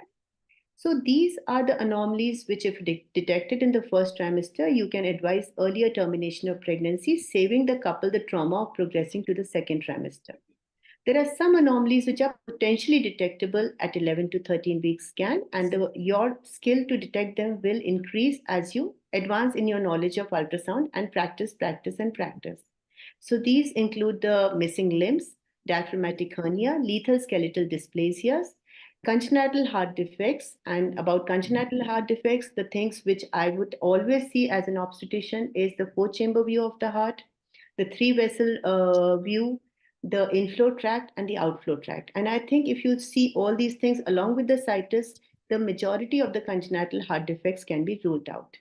Lethal skeletal dysplasias can be easily visualized. In fact, I have a very good friend, Dr. Divya, who is one of my mentors, and she has taught me first trimester is easier time to detect skeletal dysplasias and missing limbs as compared to the second trimester. And with the advent of smart machines and 3D and 4D, you can actually render this fetus as just a live image and show it to the patient, and your counseling and everything becomes very easy. And you're safe from medico-legal problems. As you can see, here the fetus, the left lower limb is well developed and the right lower limb is dysplastic. Whenever you visualize a limb, try to visualize all the 3 segments. The orientation of the feet is very important, but counting the digits is not mandatory. Coming to facial clefts, again, as your skill increases, you can make out facial clefts even in the first trimester. And some anomalies you have to tell the patient are undetectable at 11 to 13 week scan. So if you explain to the patient well in advance, probably you will not get into trouble if the patient detects these anomalies later on. These include agenesis of corpus callosum, because this develops only after 16 to 18 weeks, cerebellar defects, microcephaly, CPAM, bowel obstruction, renal abnormalities, and some fetal tumors. So you have to tell the patient that these anomalies are the ones which are detectable only after the second trimester. ISUAG practice guidelines are very, very important while you're doing the first trimester fetal ultrasound scan, and always go systematically. Always you can have a copy of this, in your ultrasound room so that you scan all the structures systematically. Head, the cranium should be present, the fox should be present, choroid plexus filled ventricles. Neck, you have to see the normal appearance, the NT. Face, you can easily make out the orbits, eyes, lens, nasal bone, normal profile, lips intact, spine. And in the spine, I must mention, don't put too much pressure with the probe. University exam ती झाली त्याच्यानंतर 2 webinars एक Request case all to please presentation unmute yourself. त्याचा leave करते मी sir I'm tired. Request to please mute. Yeah. In the spine, I would like to emphasize that when we are seeing the spine, it is very important to see the intact overlying skin over the spine, because sometimes as obstetricians, we are very, put too much pressure over the fetus while scanning the abdomen. So what happens is that you cannot see the overlying skin. To see the intact overlying skin over the spine of the baby, you have to leave a layer of amniotic fluid in between. So go easy with your probes, and as you practice, I think you will just hold the probe lighter and more effectively. For the heart, you have to see the symmetrical 4 chambers, regular cardiac activity. Situs is very important. The cardiac axis, the left side, the stomach on the left side, stomach bubble. Kidneys are sometimes difficult to see, so you can switch on your Doppler for some time and see that, but the Doppler should be used very carefully and very sparingly. You should always see the abdominal wall for normal cord insertion. See the cord for 3 vessels, and visualize all the 4 limbs. As I told you, visualize the placenta. I'll just have a slide after this about placenta, and of course the 3 vessel cord. So this is how we see the situs, the cardiac echo, and the stomach bubble should be both on the left side. The renal, you can see the visualize. If you can't see the kidneys very properly, you can momentarily switch on your Doppler at the lowest settings and see the renal arteries. You'll be, sure about the kidneys. And as Sita ma'am told us, single umbilical artery here, always try to put on your Doppler around when you visualize the bladder. If you see 2 umbilical arteries on both sides of the bladder progressing into the umbilical cord, this means it is a normal 3 vessel cord. In the thorax, you can see the lung fields, which are symmetrical along with the heart in the center. And sometimes there's a condition called diaphragmatic hernia. There, just behind the heart, you will see a stomach bubble. So if it is there, then it is a condition called congenital diaphragmatic hernia, which is not very uncommon. So this is how you measure the cardiac axis. See the 4-chambered heart. Spine, I already told you how to be visualized. Always see the intact overlying skin. Extremities, try to visualize one at a time systematically. Don't get discouraged. I mean, just follow some guidelines and follow the ISUAG practice methods. So first trimester anomaly scan does not actually replace the second trimester anomaly scan. But when they are used together, you can get a prenatal detection rate of more than 90%. That is very important, because once you detect these anomalies, you can, then expand your horizon to what other testing, what other counseling with genetic tests, and the patient becomes more comfortable earlier on in pregnancy. The benefit of early anatomic scan is early identification of abnormalities, early option for counseling, diagnostic testing, and earlier option for termination of pregnancy, which is definitely less traumatic for the obstetrician as well as for the couple.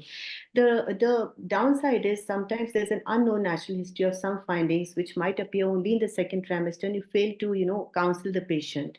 This is a science, a field which is relatively new. You have to continuously update, especially for hardcore ART people, obstetricians and gynecologists. You have to keep reading, doing, practicing, and you cannot, give a verdict to the patient before confirmation. Of course, there's a question of cost and resource allocation, because we are in the private sector, but in the government sector, will the patient be scanned like this? Will the doctor have so much time to devote to the first trimester scan? Will there be a good TV probe? Will there be, every patient be catered to in this way? So these are all question marks. Coming to placenta, you never comment on low-lying placenta in the first trimester, because placental location in relation to cervix is not predictive at this stage. So this is a placenta which was completely covering the os at 13 weeks, and see at 18 weeks it has migrated up. So placenta previa should not be reported, just mention about the placenta texture and this thing. Always monitor the energy output when you use your Doppler and you use ultrasound in the first trimester, and follow the principle of ALARA as low as reasonably achievable. It is strongly advisable that M mode should be used to document cardiac activity and not Doppler. Use Doppler sparingly and limit the dwell time of the Doppler. TVS training should be continuous. You should update yourself by education and training. Learn about timing of ultrasound, learn about genetics, learn about easily recognizable markers, and follow a protocol. Definitely, TBS has got as much acceptability as TAS in early pregnancy if you counsel the patients well.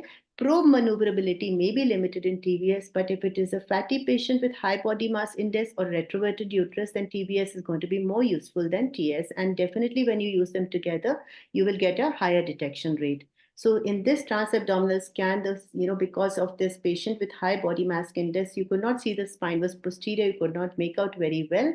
But when this patient was subjected to a transvaginal scan, we could see a meningocele, and this when the pregnancy was terminated.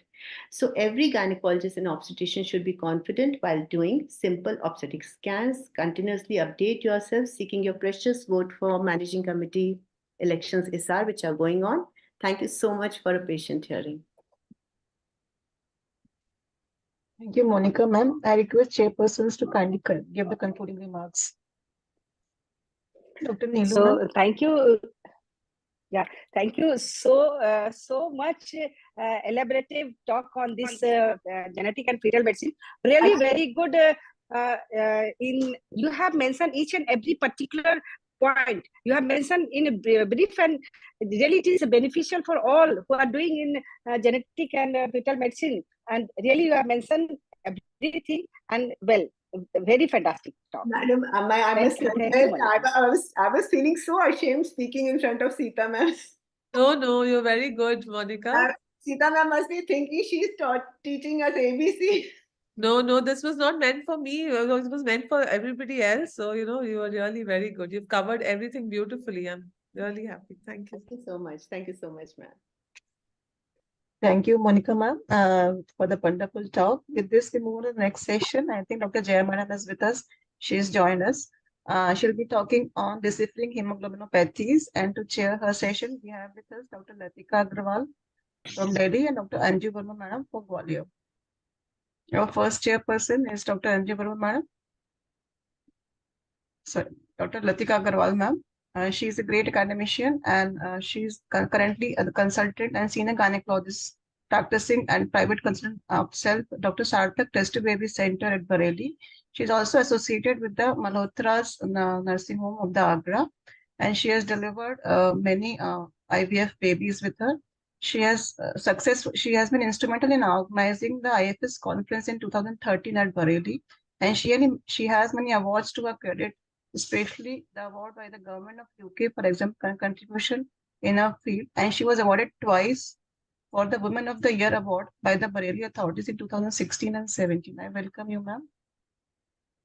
Dr. Latika Agrawal, ma'am. Madam, please unmute. Madam, please unmute. Latika, ma'am, please unmute yourself. Yeah. And next we have with us Dr. Anju Verma madam. She is the consultant at Verma Hospital and Fertility Center, Gwalior. She is the vice chairperson, MP Chapter ISAR, and she has been the organizing secretary of MP ISAR 2023. She has many firsts to her credit, especially the first IVF baby, first ICSI baby, first egg donation baby in Gwalior Chambal division. She is the member of various societies. I welcome you, ma'am. She had some emergency to attend, so she'll be joining us in some time, I think. She called up. Over to chairpersons. Dr. Latika Agrawal, ma'am, you can take the next session. And please unmute yourself. We are not able to hear Latika, ma'am. Please unmute yourself. Latika, ma'am, I think you have to turn up the volume of your laptop or phone. Can you turn up the volume?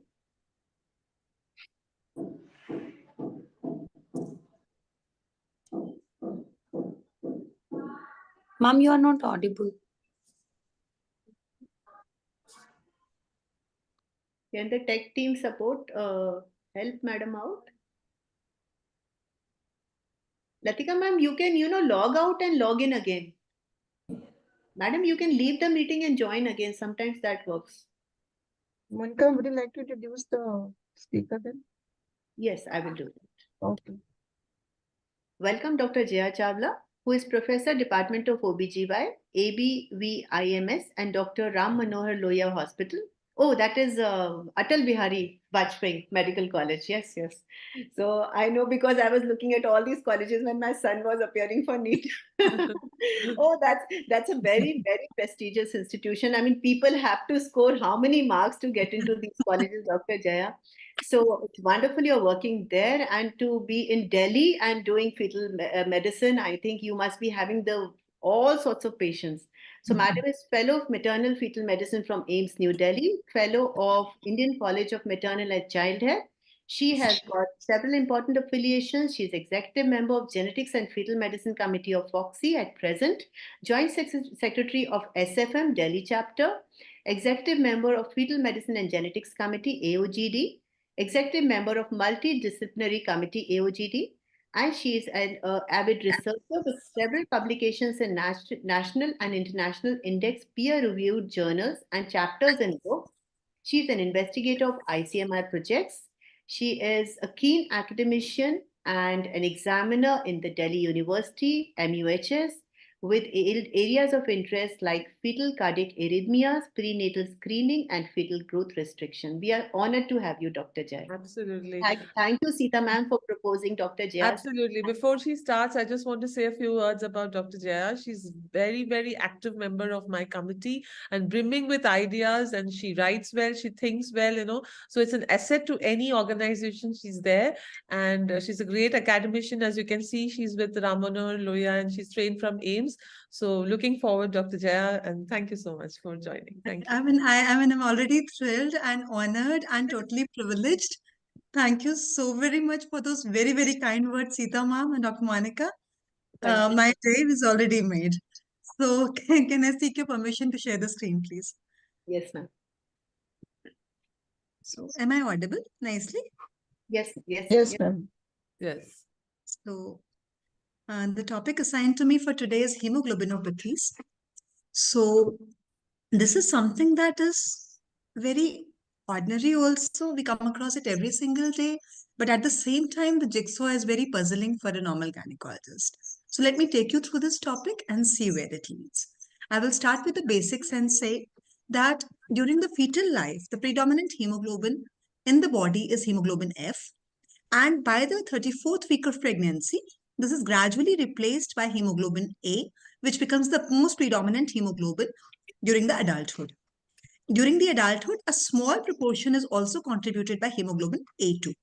It is important to understand the compositions of these various hemoglobins to be able to understand the hemoglobinopathies well. So we understand that the major contribution of hemoglobin F in the fetal period is constituted by alpha-2 and gamma-2 chains. So we realize that anything which has a problem with the beta chain will not manifest in the fetal period. And that is why all abnormalities of the alpha chain are the ones that cause all kinds of hydrops and other problems in the fetal life. And both alpha as well as beta thalassemias are equally responsible for challenging clinical features in the adulthood. Now, a brief idea about what is genotype and what is phenotype. So just to take you through the basics, every parent has 4 alpha genes and 2 beta genes, out of which they contribute 2 alpha and 1 beta to their child, so that the baby has a chromosome complement like this. However, in terms of the phenotype, we have 2 alpha genes and 2 beta genes in all hemoglobin units. Now, the reason why we are discussing it is what lies here on this slide as the hemoglobinopathies map of the world. They are major clinical challenges. And when we look at India, we realize that we are almost the thalassemia capital of the world. Here, I would like you to take a look at the ethnicities that are distributed around here to say that beta thalassemia practically chock-a-block all over the country. Hemoglobin S or sickle cell anemia, again you see a lot of yellow on this graph. And hemoglobin E is predominantly here in the northeastern region. Why? Because ethnicity will play a major role in deciding the hemoglobinopathy that a patient has as we take you through this. What are the clinically significant variants? Of course, we have beta thalassemia. Then we have hemoglobin E, which is an abnormal mRNA processing channel. Then we have alpha thalassemia, sickle cell syndromes, and we have combinations of all of these to confuse the jigsaw further. And that is because of the fact that most carriers are asymptomatic and they marry individuals who are carriers of some other trait. And that is how we have these combination things which are going to be tricky to solve. So what is the sequence of events? What do we do when a patient comes to us and we suspect that this could possibly be a hemoglobinopathy? The first thing that you do is when you take your history, be sure to notice the ethnicity and the family history of the patient. The next is to take a closer look at the complete blood count. It gives you a lot of information. Thereafter, we go to special hematologic tests. These could be basic screening tests or specialized tests such as hemoglobin electrophoresis or HPLC. And finally, we have to confirm this by the process of DNA testing. So let us take each of these. We start off with the beta thalassemia, the major culprit. So we all know that we have 2 alpha and 2 beta chains in the hemoglobin molecule. Now, if one of these beta chains goes haywire, we get what is called the beta thalassemia minor or the non-transfusion dependent thalassemia. So then what is beta thalassemia major or the transfusion dependent thalassemia? That is when both beta chains are not all right. What is the pathophysiology? How does it matter to us? It matters because the adult hemoglobin contains alpha 2 and beta 2. So when the beta chain is not there, obviously we get RBCs which have a lot of alpha chains precipitated there. This leads to microcytic hypochromic anemias, which eventually get destructed in the spleen, leading to hepatosplenomegaly. We have repeated transfusions, and sometimes we pump iron into these women because we think they are iron deficiency anemia, and that leads to secondary hemosiderosis and hemochromatosis. So when you take a CBC, please let yourself know that microcytic hypochromic RBC could mean more than iron deficiency anemia. In terms of the maternal profile, again, I'm going very basic that when alpha chain is the cause of concern, then alpha chain is not there, so that beta chain is in excess. And when we have a beta thalassemia, the alpha chain is in excess because the beta 1 is not present. Coming to sickle cell disease, the pathophysiology, we all know that glutamate here is replaced by villi. So when that happens, this hemoglobin gets clumped. And this clumped hemoglobin makes it difficult for the RBC morphology to change when they pass through minute capillaries.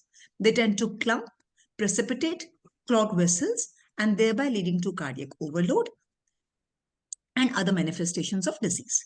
So maternal echocardiography is necessary in such women when they get pregnant. Also, they have a high risk of hypertension during pregnancy, and aspirin prophylaxis is therefore mandatory. That's as per the ECOG guidelines recently pictured. So what is the blood picture with hemoglobinopathy? I am specifically talking of the MCV and the MCH here because most of us, when we see the women for the first time, do not order an HPLC. So taking a look here, we realize that all thalassemias are going to have their MCV and MCH reduced. And the silent variety, whether it is the persistent fetal hemoglobin or the sickle cell trait or the hemoglobin D trait or the hemoglobin E trait. Remember, when I say trait, I'm trying to suggest a heterozygous condition. In all of these conditions, you have a normal MCV and MCH. They're unlikely to present with anemia. So any patient who does not have microcytic hypochromic anemia could still be a carrier of any of these traits. And unless we look deeper, we will not be able to find that out. So since India is a country where we get a lot of iron deficiency anemia, there's a way to differentiate it based only and only on the complete blood count that we get. And it's a simple thing called the Menser's index, because the iron deficiency anemia, the RBCs are much lesser in number as compared to thalassemia. And thalassemia RBCs are much smaller than iron deficiency anemia RBCs. And that leads to the Menser index being more than 13 for iron deficiency anemia and less than 13 for thalassemia. That could be a quick check for you to take to the clinic. In terms of the peripheral smear, not only the microcytic and hyperchromic picture and anisocoagulocitosis, but also nucleated RBCs give way the diagnosis with beta thalassemia major. Coming to the screening. So for screening of thalassemia, a low resource setting simple test is the Nestrov test. That's the naked eye single tube red cell osmotic fragility test. It is based on the premise that when you place RBCs in distilled water or in buffered saline, if they're normal RBCs, they tend to lyse. So when they lyse, the solution that is remaining behind is the one through which you can see this clear black line which is placed on the paper behind it.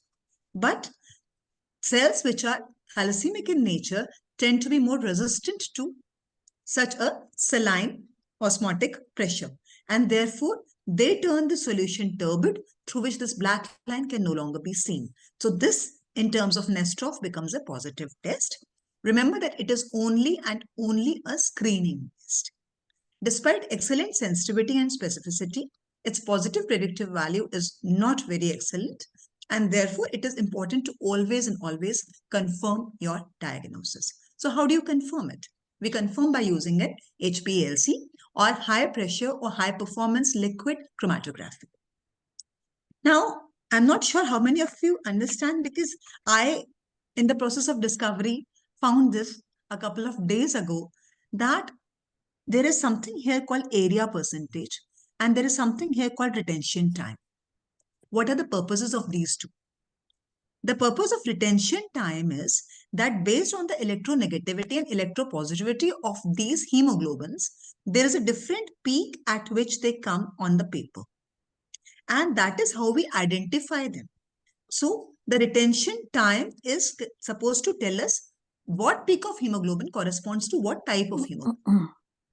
And in terms of the area, that corresponds to the concentration of that particular hemoglobin on the clinical aspect. So when I say F concentration is 0.4%, I am trying to say that this is the peak here, 1.15. So you see 1.15 here is a small peak. This corresponds to hemoglobin F, and the concentration is based on that tiny small peak area under the curve, which is 0.4%. So that is how we decipher a normal HPLC report. We have a presumptive quantification in terms of what is normal and what is abnormal. So I will focus here on only the adult population and suggest that a normal adult is going to have majority of A with a very small or negligible contribution from F, and A2 is normally between 2 to 3.7. Some consider 3.5 to be the upper limit, some consider it to be 3.7. When you have Thal minor, please note that HbA2 is the one that rises, and remember the quantum of rise for thalassemia minor. It's only up to 4 to 9%.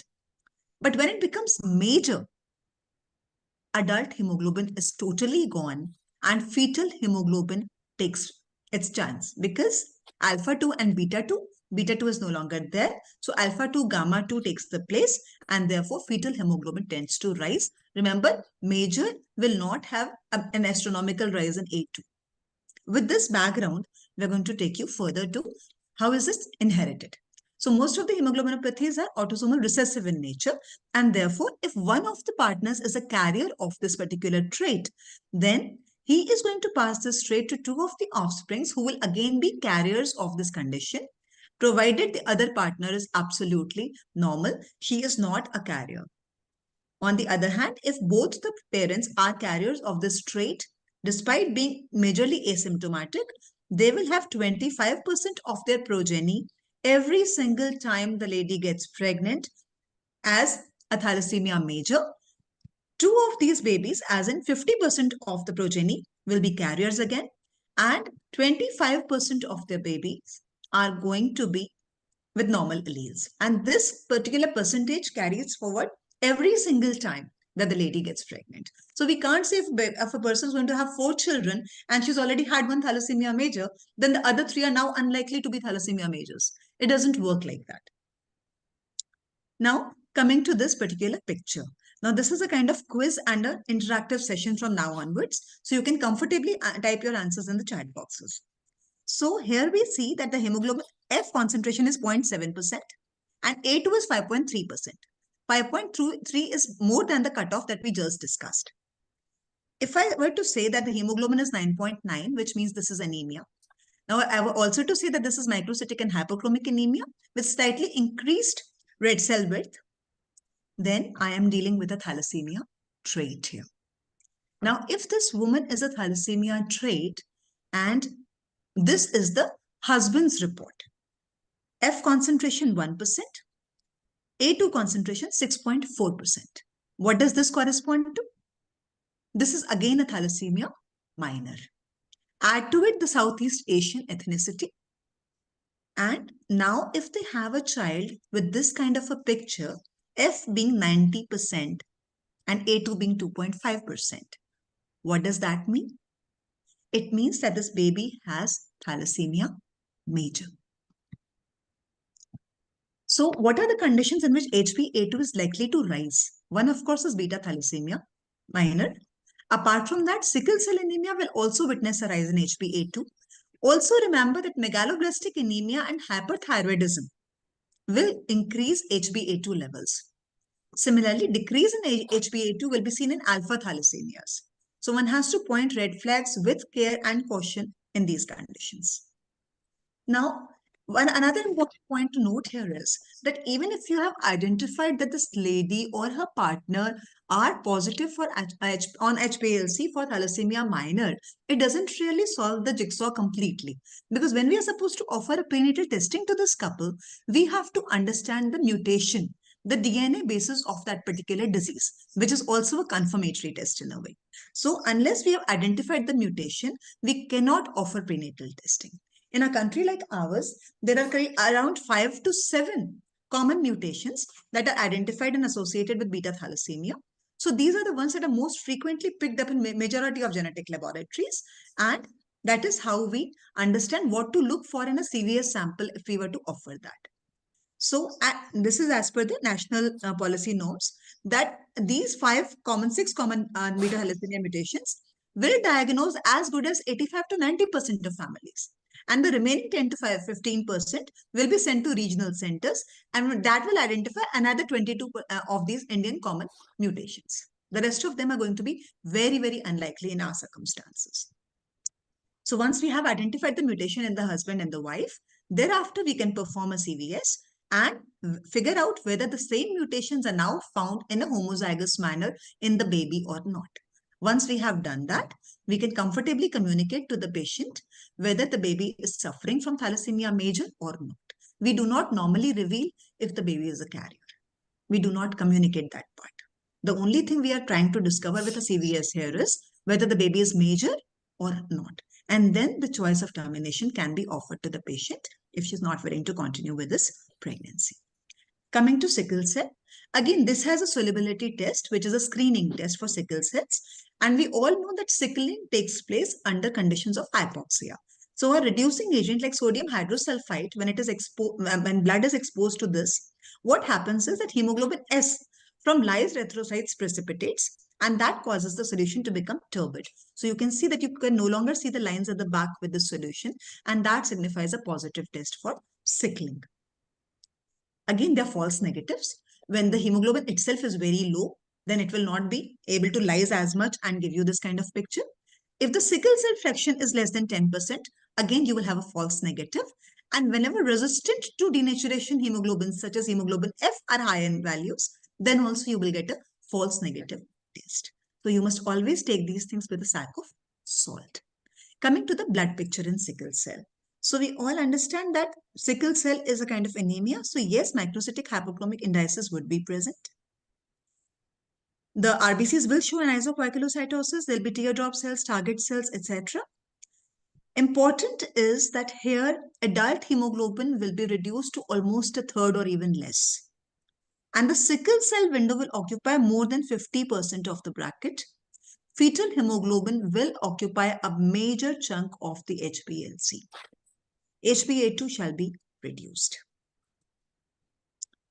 Sickle cell anemia, you can see sickle cells on the peripheral smear, and that will corroborate your diagnosis. Now, one thing is very clear here, that we do not have to really perform a mutation to figure out sickle cell, because we know that it is a single point mutation. So here mutation testing is no longer required. Again, this is an autosomal recessive. So whenever both partners are going to be carrying this trait, then 25% of their progeny every single pregnancy is likely to have a homozygous sickle cell disease. So now coming to this HPLC, what do we see when we basically see these two, only F and A2? We find that all is almost well with the world, except that A2 is not good. So this could possibly be beta thal, because we normally consider more than 3.5 is the what probably we only see in our report. But if you take a cursory look at what is there on the top, you see that there is an S window, 34.4% concentration. This tells me that this is sickle cell. It is not thalassemia. Now I want to understand whether this is homozygous or it is heterozygous, whether this is a trait or whether this is going to be sickle cell anemia in this lady. For this, I have to understand that if the concentration of sickle is between 22 to 40%, then it is a trait.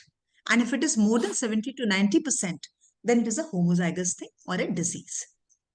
So then, with the basis of this, I say that a certain lady, Mrs. VP, has come to me with this concentration and the sickle cell window is 45.6%. Definitely high. The husband has a sickle cell window 35.3, again significant. And we know that this is an autosomal recessive transmission. The peripheral smear also corroborates the idea. And now, when I see this, the offspring has in the S window 91.2%. What is the meaning of this? How do I decipher this report? If one of their offsprings has this picture, I understand that this child is a sickle cell anemia child, a homozygous sickle cell. What will be the chance of this baby being 25% or 50%? I would wait for the answers in the chat box. Now coming to a combination of sickle cell and thalassemia. Now here you see that one of the partners has a sickle cell trait and the other has a thal trait. So here what is going to happen is that there will be 25% chances of having an offspring who has a compound heterozygous hemoglobin S and beta thal condition.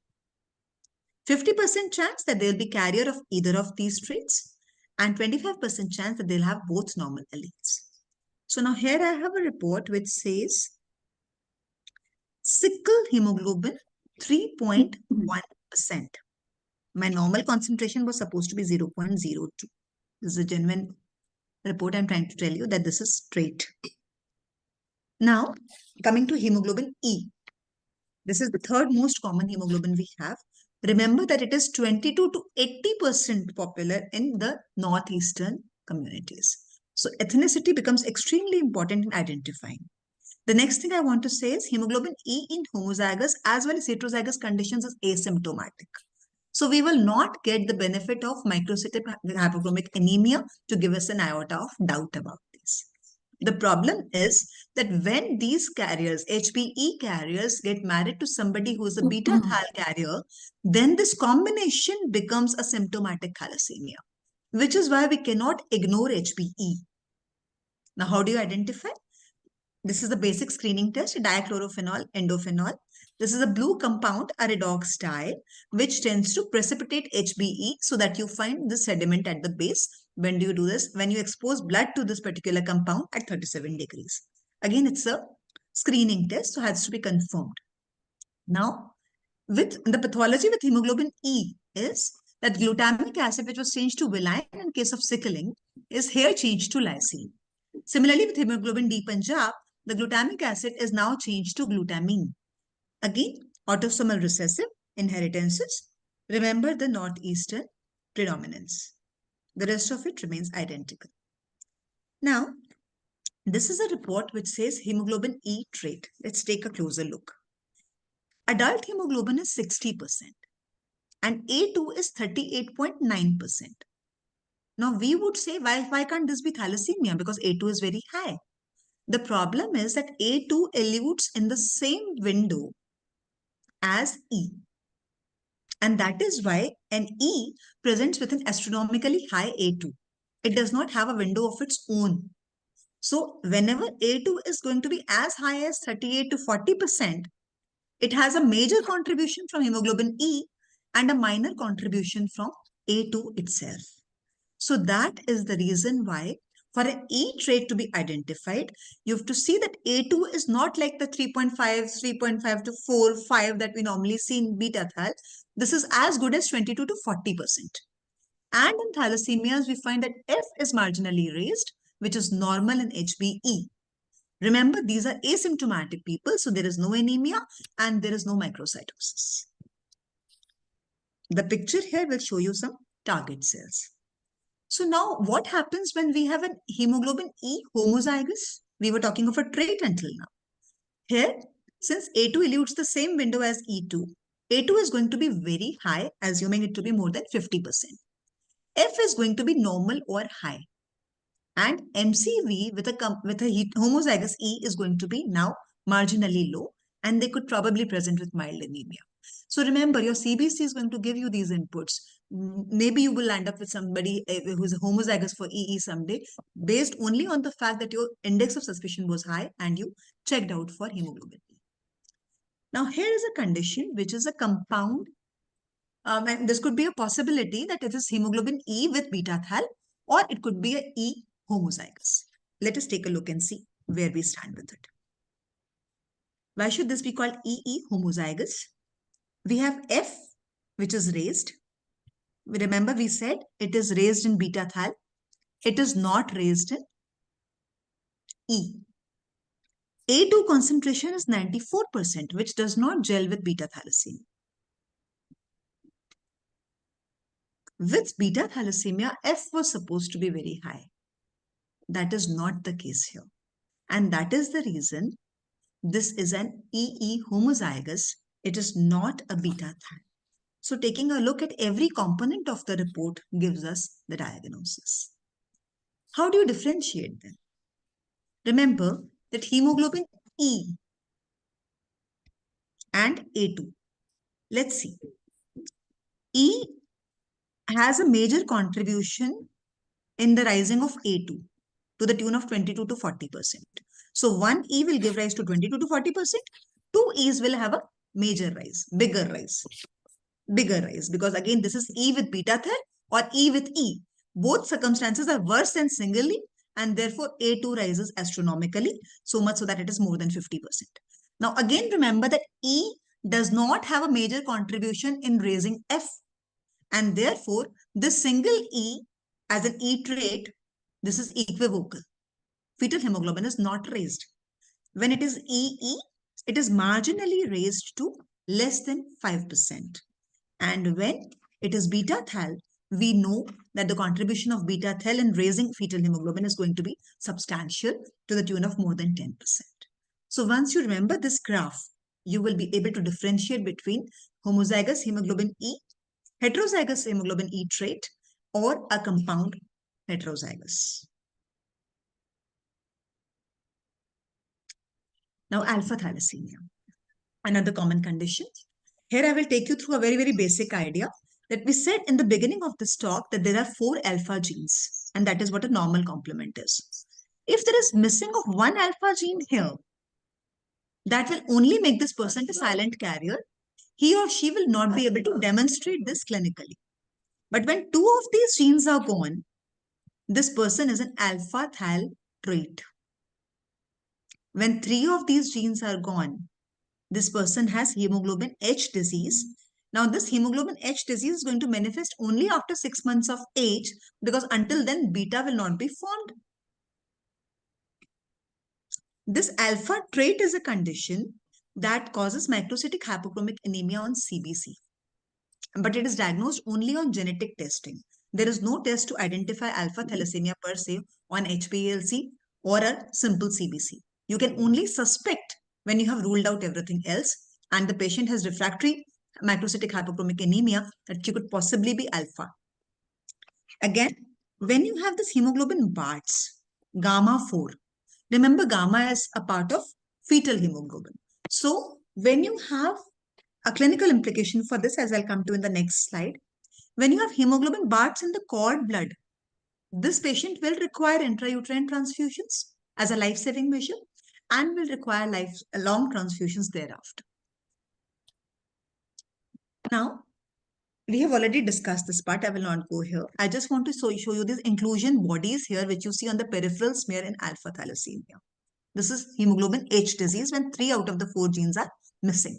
These are inclusion bodies. And the other is that the fetal concentration increases dramatically in alpha thalassemia because of a predominance of gamma 2. Now, what are the implications of alpha thalassemia as an obstetrician and gynecologist? Whenever you find a patient with non-immune hydropes and a raised MCA-PSV, suggestive of fetal anemia, and the mother is Rh positive, so isoimmunization is not what is leading to this. Once you think of alpha thalassemia, take a look at both partners' CBC and you'll be surprised to see that their MCV and MCH would be actually low. And finally, when you order a genetic testing, because you've taken out all the parvovirus and other stuff from your trajectory, then you will land up into alpha thalassemia and that will give you the answer. Once the mutation is identified, you can offer them a CVS in a subsequent pregnancy, and it is not inevitable to have similar outcomes in consecutive pregnancies. Now, what are the clinical pitfalls of all these? Case 1. This is a 36 years old lady. She's a second gravida para 1 living one, comes at 9 weeks of gestation as an Indian origin patient. Fetal concentration is 0.9%. A2 is 5.9%. Looks like what? Looks like thalassemia. Minor. Hemoglobin is marginally reduced. MCV, MCH reduced. RDW increased. But 4 years prior, her HbA2 was normal at 2.9% with a hemoglobin of 7.2 grams per deciliter. Why should that be the case? Her thalassemia condition will not change with her pregnancy. So how do we attribute this? This is because iron deficiency lowers HbA2. And surprisingly, both of them present with microcytic hypochromic anemia. So even if you find a normal HPLC in a woman with microcytic hypochromic anemia, try to figure out if she has a concomitant iron deficiency. And if she has one, correct it and repeat the HPLC and you may be surprised. Megaloblastic anemia here leads to a higher A2 as we have already discussed. Case 2. A 22-year-old primary gravida with a family history of an abnormal hemoglobin. Many of our patients cannot actually corroborate what exactly is the abnormality. So now you see here a fetal concentration of 0.4% and a surprisingly high value of A2 at 44.3%. Surprisingly, this is polycythemia. This is a beta chain variant called hemoglobin Bethesda. So, whenever you find that A2 is high with polycythemia, it is time to seek genetic counseling because we can't be master of all trades. It is better to seek genetic opinion and they'll be able to sort it out for us. Now, a brainstorming. So the last 3 slides are going to be some quiz kind of a thing. So we have this peak here. And this is the hematology report. So we here have A2 of 82. Sorry, the adult hemoglobin is 80.5 and the hemoglobin E is 16.5. This is what? This is hemoglobin E, heterozygous. Now, this is a 33-year-old lady from Mizoram. She's a primary gravida and her A2 is 59.1%. She has mild anemia. All the indices are lower. This is a compound hemoglobin E with beta thal because we had talked about this A2 concentration and F concentration clinching it for us. When F is raised, it is a beta thal component. And when A2 is going very high, it is going to be HbE together with beta thal. The next is, this is probably the last one. F is 31.4% and A2 is 59.9%. So this is again a HbE and beta thal compound because F is raised and F is raised only with beta. Remember, when A2 is high and high again, it is more than 50%. F is more than 10%, then this is the condition. These compound presentations have varied clinical presentations in terms of jaundice, anemia, bone pain, headache, dizziness, abdominal pain, fever, pallor, all the conditions that we see in pregnant women who come to us. So this could probably clinch the diagnosis for us. Finally, this is a very, very straightforward idea. This is a sickle cell trait. This is the algorithm for testing finally, that the screening should involve one solubility test. This could be Nestrov solubility test or DCIP, along with an hemoglobin. A simple hemoglobinometer can do that for you. It has to be confirmed by using RBC indices and HPLC. Then you have to follow DNA-based tests to be able to confirm the mutations and offer CVS or placental biopsy. And finally, a post-test counseling is an extremely important part of the entire process, whether the parents want to continue or terminate these babies. That's my last slide. You can take a picture. This is a ready reckoner of what happens when a certain combination goes with a certain. So this is going to give you an idea of where there is no genetic risk, where there is serious genetic risk, where there is a hidden genetic risk and you require a genetic counseling, and where there is a risk in the second generation, what you call skip genetics, where you would require more information and you would say that you would require an official genetic counseling to be done for this patient. So this is a ready reckoner that can be placed under the table and used as and when required. Thank you all for a very, very patient listening. You've been great audience. Thank you so very much. Thank you, Dr. Jaya, for delivering such a wonderful lecture. And you covered each and every point of your lecture. And congratulations for such a beautiful deliberation. I think there is no question. And you made this complicated chapter so easy and understandable. Thank you so much, Thank Dr. you so Jaya. very much for those kind words. Thank you. Absolutely. Very simple and lucid presentation. Thank you, Dr. Jaya. That was wonderful, Dr. It is a Jaya. pleasure, ma'am. Thank Yes, you. and anybody who wants to revise hemoglobinopathies and listen to Dr. Jaya Madam's quiz again, can please watch this lecture again on YouTube. Dr. Thank you Monica, so you're a much. wonderful host, I must say. Thank you so very much. Every webinar of ours, Sita ma'am, is on YouTube, and the links are available just a few hours after we finish. That's wonderful. Thank you. Thank you, ma'am. Thank you, Dr. Jaya, ma'am. I think Dr. Anju Verma, madam, is busy with some emergency. So with that, we move on to the next session, that is panel discussion. That's going to be even more interesting. So thank you. Our panelists are already active in the WhatsApp group. So the panelists are very tense because, but Vanna ma'am has been so kind. She has given, every hint, every possible question on the group. So I think we are going to be fantastic, all of us.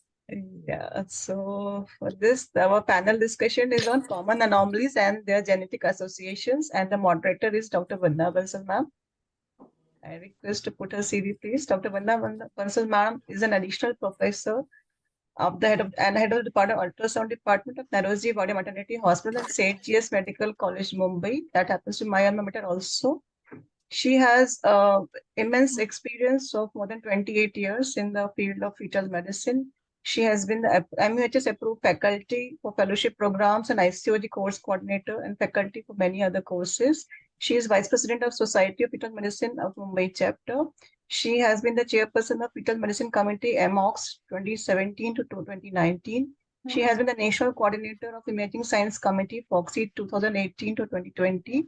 She has been the member of Managing Committee MOGS 2016 to 2022. And she has many awards to her credit, including the Springer Best Publication Award, N.A. Purandare Best Paper Award, MOGS Best Paper Award, Best Paper Awardee ISOPAP, and many others. Over to Vanna ma'am. Next, I'd like to introduce my panelists who have been waiting for so long. My first panelist is Dr. Anuradha Pancholi ma'am. Is she there? Yeah. Dr. Anuradha again is a very active member and obstetrician gynecologist from Ujjain city. She is the director of consultant fertility and laparoscopic surgeon at Kilkari Fertility Center. She is an executive member of the IFS MP chapter, and she has been the recipient of prestigious IFS Award in Fertility 2022 at Hyderabad. Next panelist is Dr. Purnima. Would like to introduce? Yeah, okay, ma'am. Yeah. Yeah, thank you, ma'am. Dr. Bela Shah Jain, madam. Madam is consultant obstetrician and gynecologist, fertility specialist, laparoscopy surgeon, and cosmetic gynecologist at Asian Institute of Infertility Management, Indore, Naval Maternity and Nursing Home, Solapur, and Mumbai. Madam is a member of various organizations and is an alumna of Krishna Institute of Medical Sciences, Karad.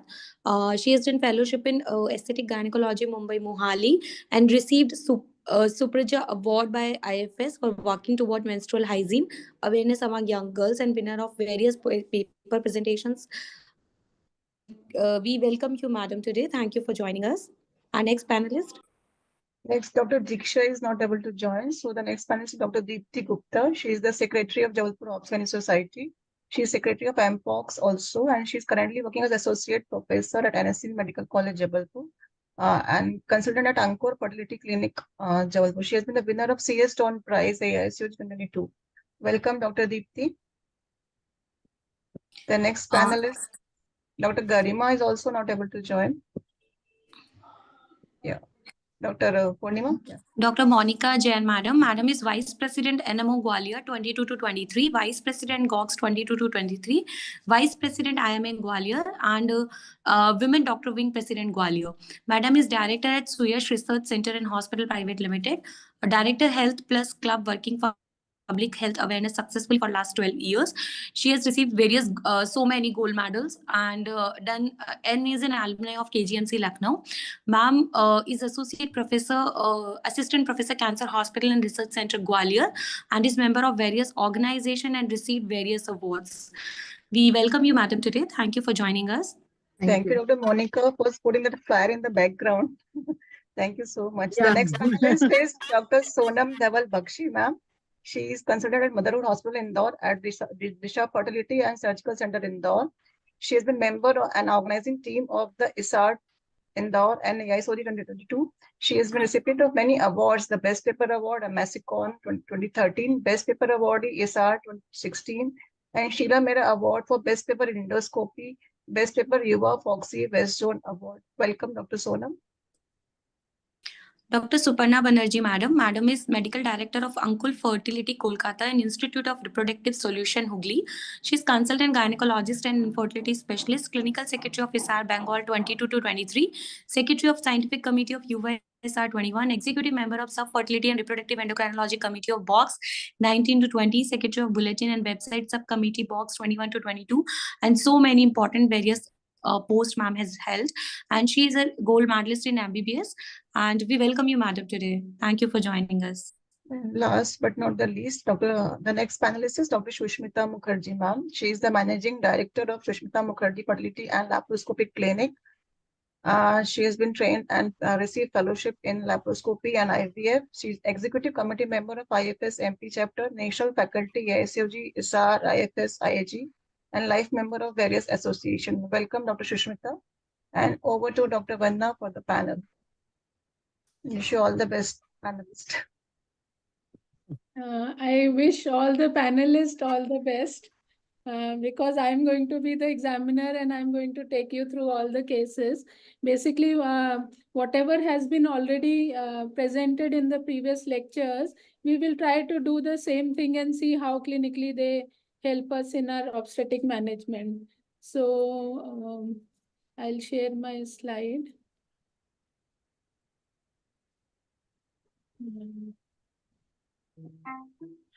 So it's a beautiful program that has been charted out and very nice speakers who have spoken till now. So we will go on with the last part of the program, which is a panel where we are going to have clinical cases that we have been managing. And with that, we will see what has to be done for these cases once we find an abnormality on an ultrasound. So what tests to do, how to manage, how to take the patient forward in our pregnancy, we will take them forward. So I think we've covered this. So let us start off with our first questions. And what I'm going to do is in one case, we will one person will take it through and others can add on to that. So we start off with this aneuploidy screening, and for this, can I have Deepti to help me with managing the case as well as what exactly do we do? So Deepti, are you there? Yes, ma'am. Yeah. Very much here. Yeah. Hi, Deepti. So Good evening, ma'am. I just want you to tell us how is the risk of Downs in your population, and how frequently do you see Downs, because we are doing screenings for Down syndrome. Ma'am, the frequency. Yes, ma'am. Ma'am, so the frequency of Down syndrome actually depends a little bit on the age group of the population being studied. That said, it can affect any female, any pregnancy. So I think the one very important thing which all of us practice and should practice is that Down syndrome screening should be offered to every single pregnant woman, especially because it is one of those conditions where the fetus survives, and then the parents have to deal with a lot of long term conditions which affect their quality of life and financial issues as well. So it has to be offered to every single patient, and perhaps in our country the best way to offer is with a combination of double marker and a combination of good first trimester anomaly screening, often referred to as NT scan. So as correctly said, earlier we were only offering to patients who were in advanced maternal age, but Down syndrome can be present in any fetuses. So screening has to be offered to all. And as you said, that the best test that we have is a first trimester screening. So can you just elaborate on what is the timing for a first trimester screening test, and what all do you look at in this? Ma'am, so first trimester screening largely comprises of three components. First is the maternal age, which gives the a priori or the baseline risk or the likelihood ratio.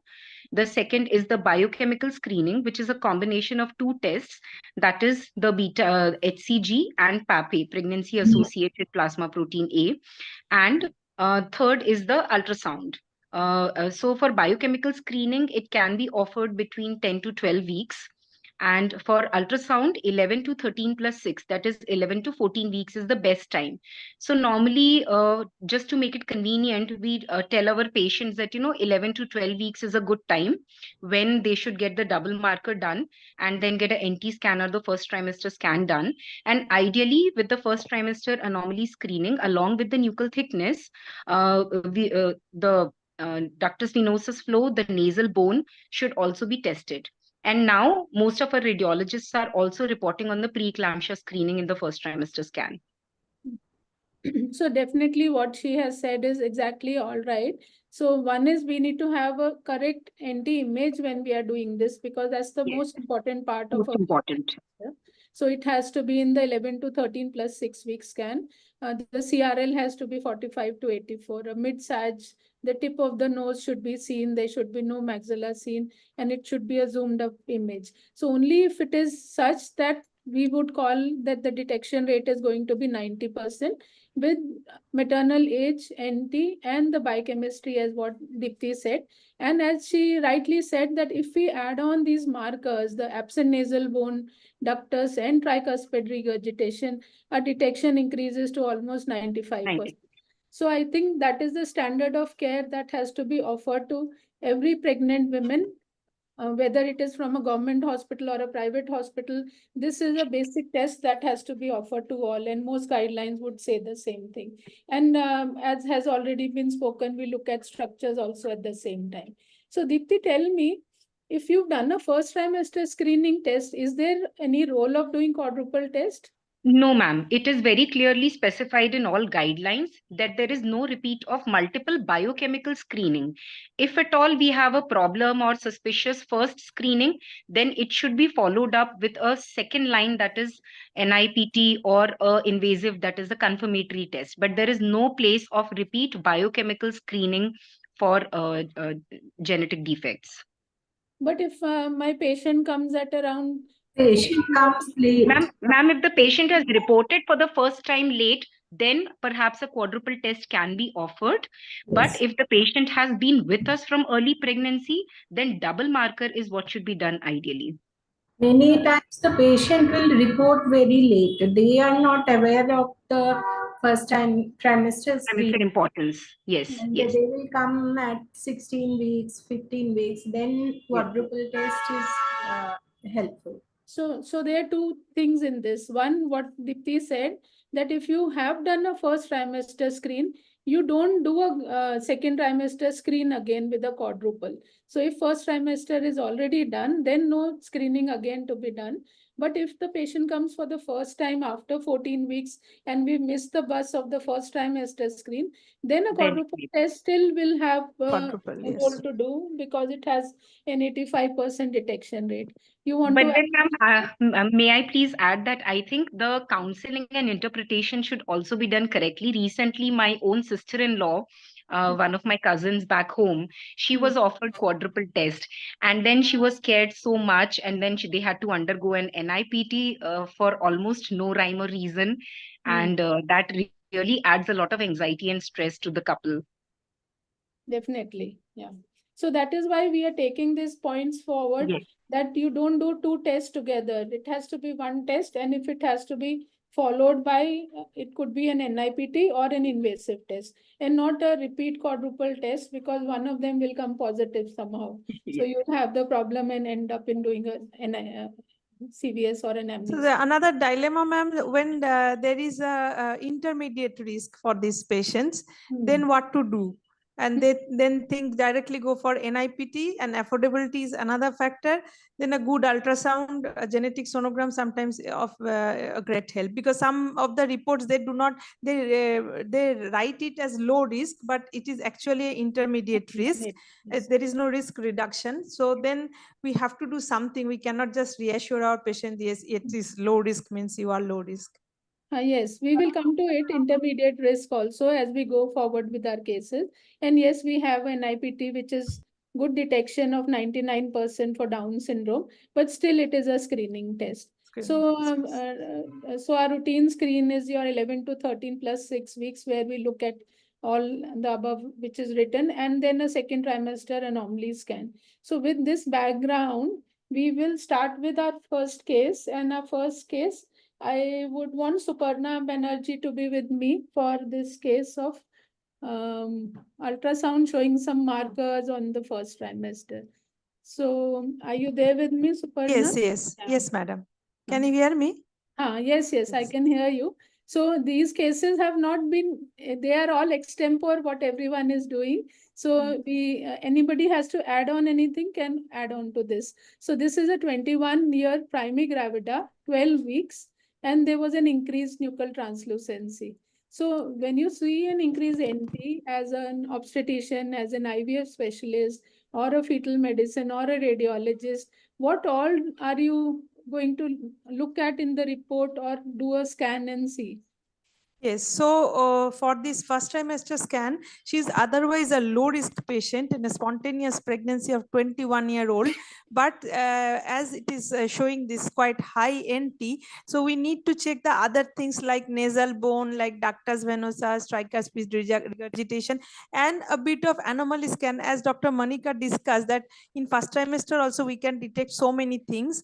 So like any megacystis, ER problem, maxillary length, etc. So that we can diagnose the case, and chance of Down syndrome is nowhere, it is 0. We can see from a 20-year woman also 1 in 1500. So Down syndrome is a risk. So we need to check all these parameters, and then of course we need a confirmatory test before we discuss about termination.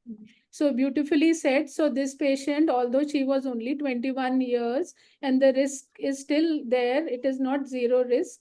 So she also had an absent nasal bone. There was an omphalocele as seen in this 12 weeks fetus, and ductus also had a reversal of flow. In addition, you could actually do cardiac assessment also at the same time. And here there was an atrioventricular septal defect also. So now tell me, Dr. Suparna, why did you say that you want to test this baby? Can we just terminate because she has so many problems? Or if you want to test, then what test to do? Yes, if so multiple problems are there, then it's a part of a syndrome. We can counsel the patient that it is part of a syndrome, though her risk is low. but still for age-wise risk is low, but it is a part of syndrome, then probably she is for termination.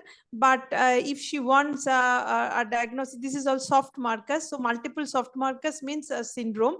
But if any genetic test could be done, then it should be at this stage CVS can give us some answer about the what type of syndrome we are dealing with. So she came for a first trimester screen. Do we need to do a screen or an NIPT, or we should do a invasive test, or So in this case, particular case, because so many abnormalities together, so when we are thinking it is a part of a syndrome, probably CVS will give us a better answer. But NIPT, otherwise, in a one soft marker like only NT is high or something, or other factors are normal, probably NIPT, because we think common syndrome is the Down syndrome. In that case, NIPT is very good, 99% detection rate. But with multiple soft markers where it is a part of syndrome, probably CVS would be better for her for confirmatory test. So in her case, because she also has an ABSD, omphalocele, increased NT, absent nasal bone, it is very typical of Down syndrome. Down syndrome, yes. So if there are structural abnormalities, then NIPT may not be a good option to do in her case. Absolutely. And anyway, first trimester, so we will not do. So it is between either we do a CVS and find out what the problem is and then terminate, or we terminate and then test the abortus for the same. Definitely, yes. Madam, I think the answer was given by Sita Madam in her first talk, that we need invasive testing to identify the kind of chromosomal anomaly, so that we can counsel the patient accordingly with regards to the recurrence risk. Parental testing can be done later on. So although this was worth termination, we still need to know the genetic test as to what the chromosomal abnormality is, so that we can determine the recurrence in the next pregnancy. And as you can see here, there is a pure trisomy. So it is a non-disjunction type of a trisomy where the chromosomes are in 3. So this kind, it was Down syndrome. Almost all the image was showing it was Down syndrome. But you still need to test this baby. You can't just say that it is maybe Downs and you terminate this pregnancy, as what Dipti also said correctly. And so what is going to be the recurrence risk in this patient, Suvarna? So if it is, she's a low risk patient, so her recurrence, if there is no family history, so for her recurrence risk is low, but to the background risk, it is a high risk for, so next pregnancy, we should do a definitive test for her, because she already had in this early age, she had a Down syndrome. So Madam, if I'm not mistaken, the recurrence risk would be probably around 1% in such cases. So the risk is 1%. Just because it is a non-disjunction, it would be around 1 to 2%, and thankfully it is not a translocation. So yes. So Anuradha, right? So if you have a non-disjunction, the risk is 1% over the general population. And so here what will you do in the next pregnancy? So we can offer her not the screening, the definitive test, that is NIPT we can offer as early as possible. That is around 10 weeks. So no, in the Madam, I would like to do routine screening. Yeah, I do the routine screening, how we do with every other patient. I will counsel the patient. Then the probable risk of getting a Down baby again would be only 1 to 2%. We'll look thoroughly to you, and we'll do all the necessary thing. If anything, any alarm will raise. So that's how I counsel. I don't go for NIPT direct in the patient of a disjunction. Like so there are 3 answers to it. One is saying first trimester screening and counseling. One says NIPT, and Dipti says do an invasive testing. So I think no, madam. I also think that it should be routine screening protocol, considering the low recurrence risk. But 1% over means 1 in 100. So the risk anyway increases for 1% if you say so. So, but yes, you can offer her an NIPT or an invasive testing. And in case we are doing the fetus, then you need to send it correctly, not in formalin. It has to go in saline, and it has to reach within 24 hours. So this is our own publication in our Jogi journal, where increased NT was associated almost 19% with an aneuploidy, and which had to be terminated. And most of them were Down syndrome only. So the same thing, yes, screening can be offered to all these patients. So we go on with our second case, And for this, Dr. Bela, can you be with me for Yes. next case? Again, this is Good evening, ma'am. Am I audible? Yes, yes, good. Thank Yeah, you. good evening, ma'am. So we, again, our publication, which showed about 18 cases that we did for previous babies with Down, and only one of them came out as positive, while all others were negative. And as what we were discussing, that previous Downs baby, what test to be done. So this one patient which was positive for Downs is what I'm going to present, and maybe Bela can take me through as to what to do for such patient. So this second Absolutely. patient had a previous one child who was Downs by the photograph and by whatever she said that it looked like Downs. And for her pregnancy, she came with after an NT screen test. So on her screen test, there was an increased NT. There is tricuspid regurgitation. There was an AVSD also, which was seen, and an absent nasal bone, which is kind of not so well ossified.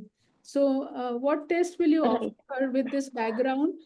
Query down. Ma'am, yeah, query Downs, although it's query, but in this particular scan, we see that the NT is raised, the nasal bone is absent, we are seeing TR, there's AVSD. So I would prefer to go for direct invasive testing in this patient. And at this gestational age, we can go for a CVS.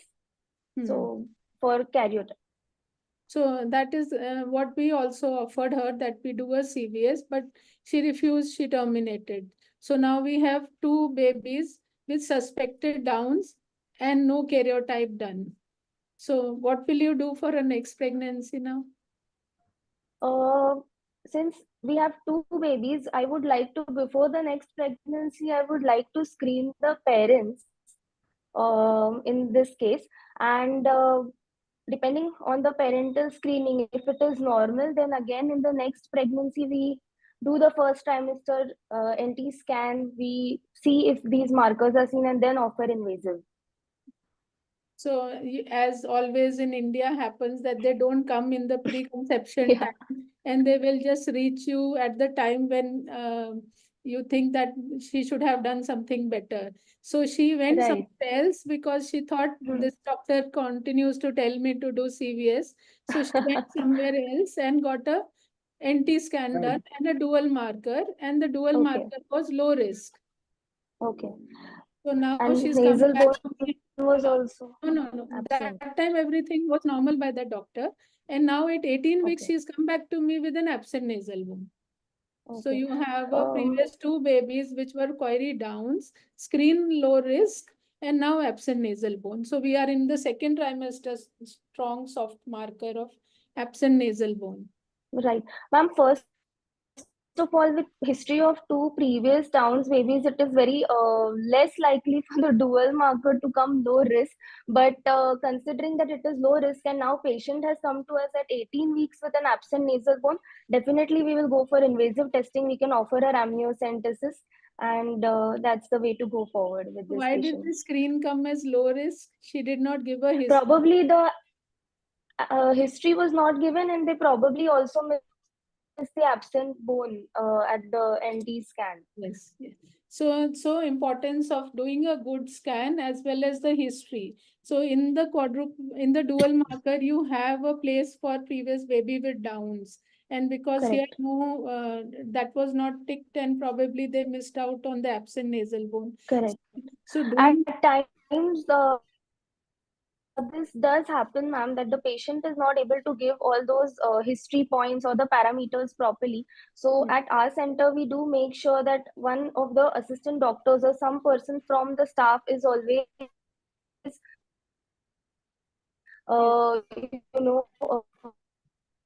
active in giving the history to important points.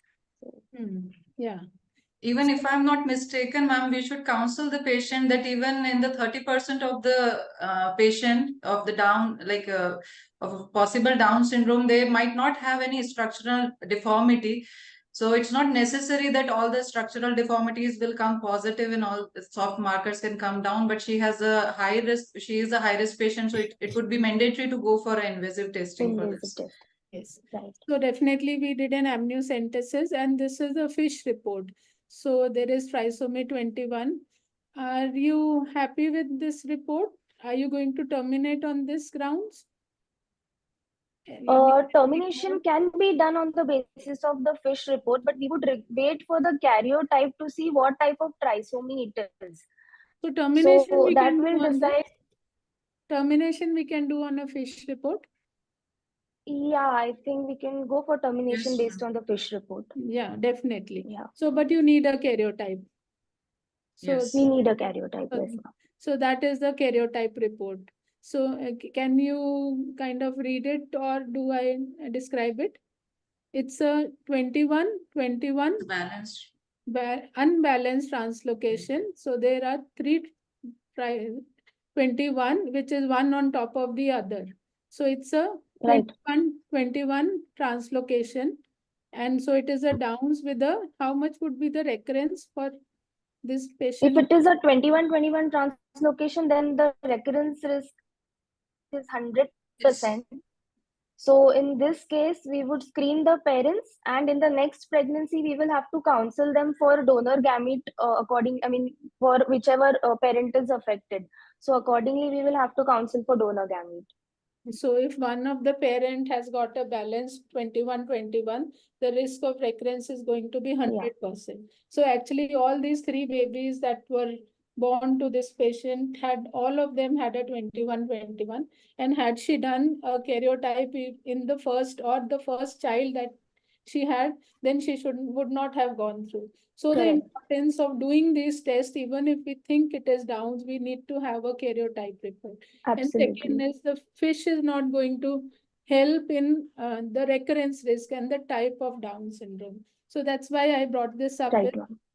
Yes. So the recurrence risk, as everybody has said, for a pure trisomy is 1% over the general population. For a 14-21, it is about 15%, and for 21-21, it is 100% if the parents are involved. So just a query, nowadays everybody does microarray.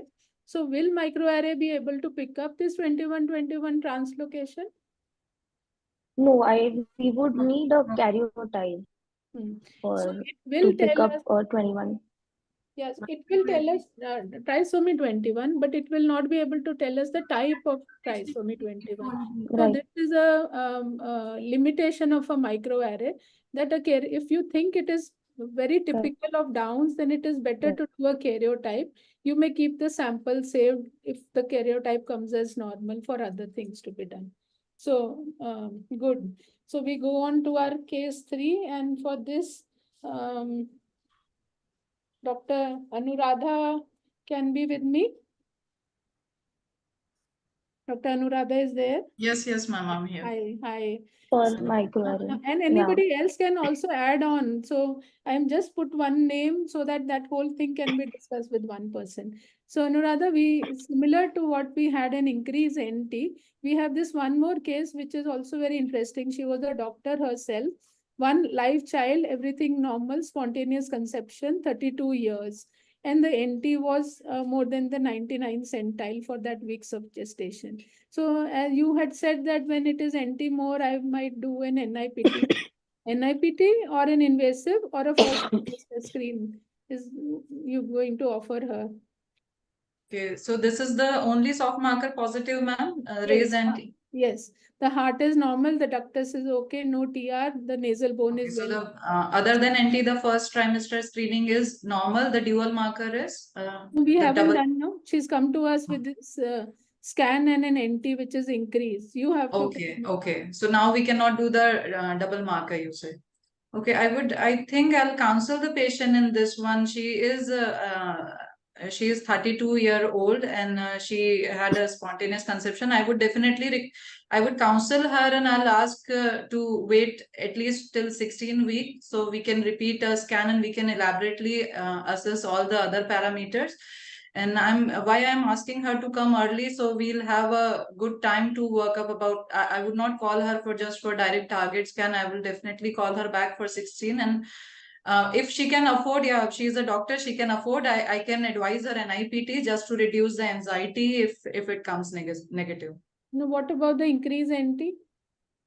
Increase NT, yes, increase NT is a typical marker of many of the trisomies, but it can be without any genetic abnormalities also. But certainly increase NT show us that there is somewhere can be a congenital heart defect, or there are high chances of IUD or abortion, or it implies for a high risk pregnancy. So I would counsel her need not to be genetic necessarily, but this is not a good prognostic marker. So increase NT. Ma'am, can I add? Yes, please. Yes. The NT is more than 99 centile, so I would offer invasive testing or diagnostic test for this patient, because NT along with aneuploidy, a lot of genetic syndromes that raised NT can be associated with. So since it is more than 99 centile, I would counsel for an invasive testing. CVS So probably. increased Yeah. nuchal translucency could be Downs, but it could be some cardiac, as what Dr. Anuradha said, but it could be a lot of more syndromes. So we cannot sit on it and think Ma'am, that a lot of congenital infections, head and neck obstructive conditions, they could also be contributing, because as you pointed, that nasal bone cardiac evaluation is normal at this stage. Yes. I think I would not pose the patient for the risk of CVS. I would definitely recommend an invasive testing, but at the gestation age of 16 week, not right now, I would say. Why not now? What is the risk of CVS versus amniocentesis? I think amniocentesis is more safer. I think by the time we can conclude many on the other parts as well. No, I So think that's the has to be guideline practically, I think doing the CVS is similar to amniocentesis with the risk reduction. Only If thing is it is the expertise. you have the expertise, yeah, I think both have a very similar risk. So anyway, so because there is all this queries, the doctor went ahead and got a screen done, first trimester screen, and the NT was higher side, but the screen risk came as low risk. So she was more scared. Till now, she's not come to me. So she was more scared, so she got an integrated test. So the first dual marker was low risk. Then she went to 16 weeks and got one more test, which is an integrated test. So the quadruple test was combined with the first trimester, and the risk came as 1 in 513. So it is a intermediate risk that we spoke about in the beginning. So now she again got scared, and so this is when she came to us. So 17 weeks she has come with a NT increase. First trimester screen is low risk, integrated is intermediate risk, and now when we reached 17 weeks, she has come to us. Structurally, heart is normal, nasal bone is seen, nuchal fold is normal, structurally completely normal. So what do we offer her now?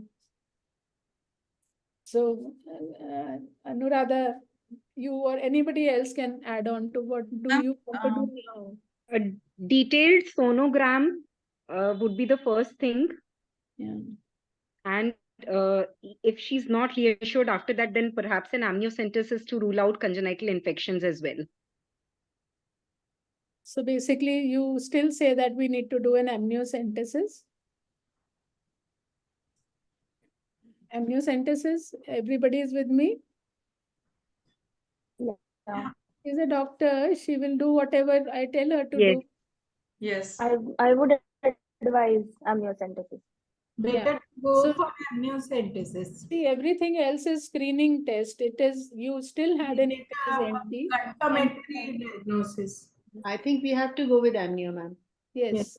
So I am also with you that we need to do an amniocentesis.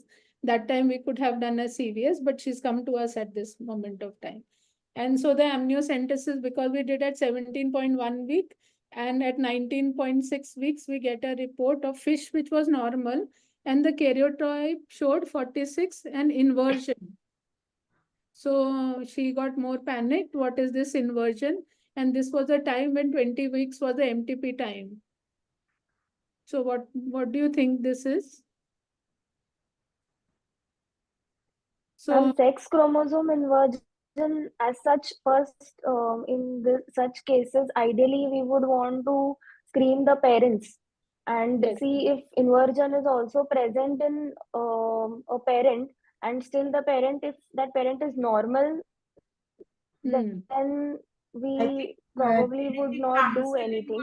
But I think at 19.6, we at that time, since the laws allowed only till 20 weeks, I think we do not have the time to undergo parental screening. Yeah, but so that is what happened. This inversion has to be a Y inversion probably. And so the parents have to be tested. And usually if the father has got a Y inversion, this is a normal finding. But yes, the gynecologist got worried and this patient also got worried, and she underwent a legal termination for that increase NT with this inversion. So now she I was. think, ma'am, this is why doing invasive testing earlier would have definitely helped her. Like Yes. if at NT more than 99, if a CVS was done at that time, Would have got then time to she do the would parent. have had the time for further screening. Yes, yes, definitely. So now she's more educated. She's come in her next pregnancy direct to me, and again then NT is increased. So by now we had done the parental karyotype, and the karyotype was an inversion Y in the father. So again an increase NT. Now what test will you do? Then invasive again? Yes, ma'am, amniocentesis. Yeah, invasive testing. So CVS was done this time, early time, because now we have time. And the karyotype and this came as normal fish. Anything else you want to do? So microarray. Yes, correct.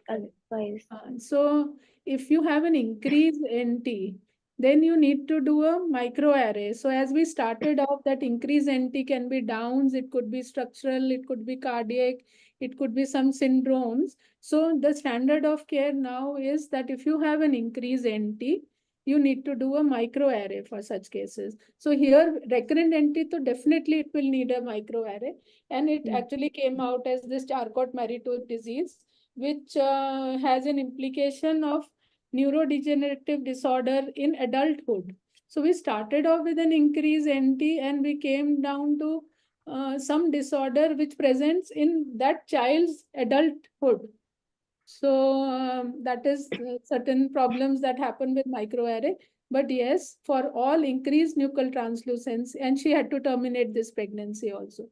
So for increased nuchal translucency, we cannot follow NIPT or a screen test. We need to do an invasive test, and the invasive test has to be a microarray. You may do a fish to start with, and if the fish doesn't show downs, then it is microarray which needs to be done for such case.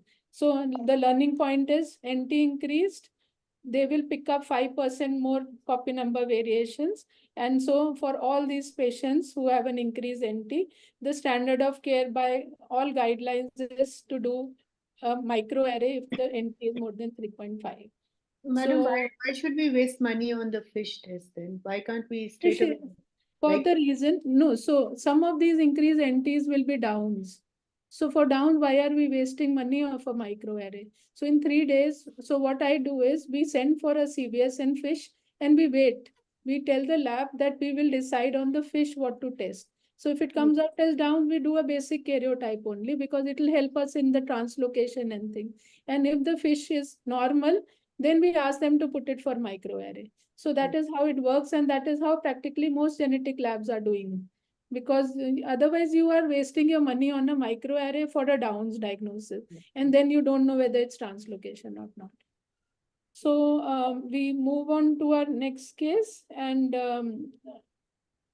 maybe we can have Dipti again for these questions. So in this, we've done already this part, I think, second trimester screening test. Just tell me, when you do a quadruple test, do you look at the soft markers, and is quadruple marker test, any soft markers are part of the quadruple? How NT is part of the first trimester screen?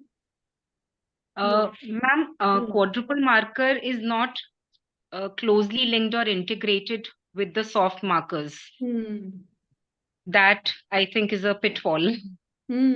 So that is what your quadruple test is, only a blood test. It doesn't Yes. add on your sonogram. But what can add on is you can do a genetic sonogram in these cases. Yes. So we've already discussed this part.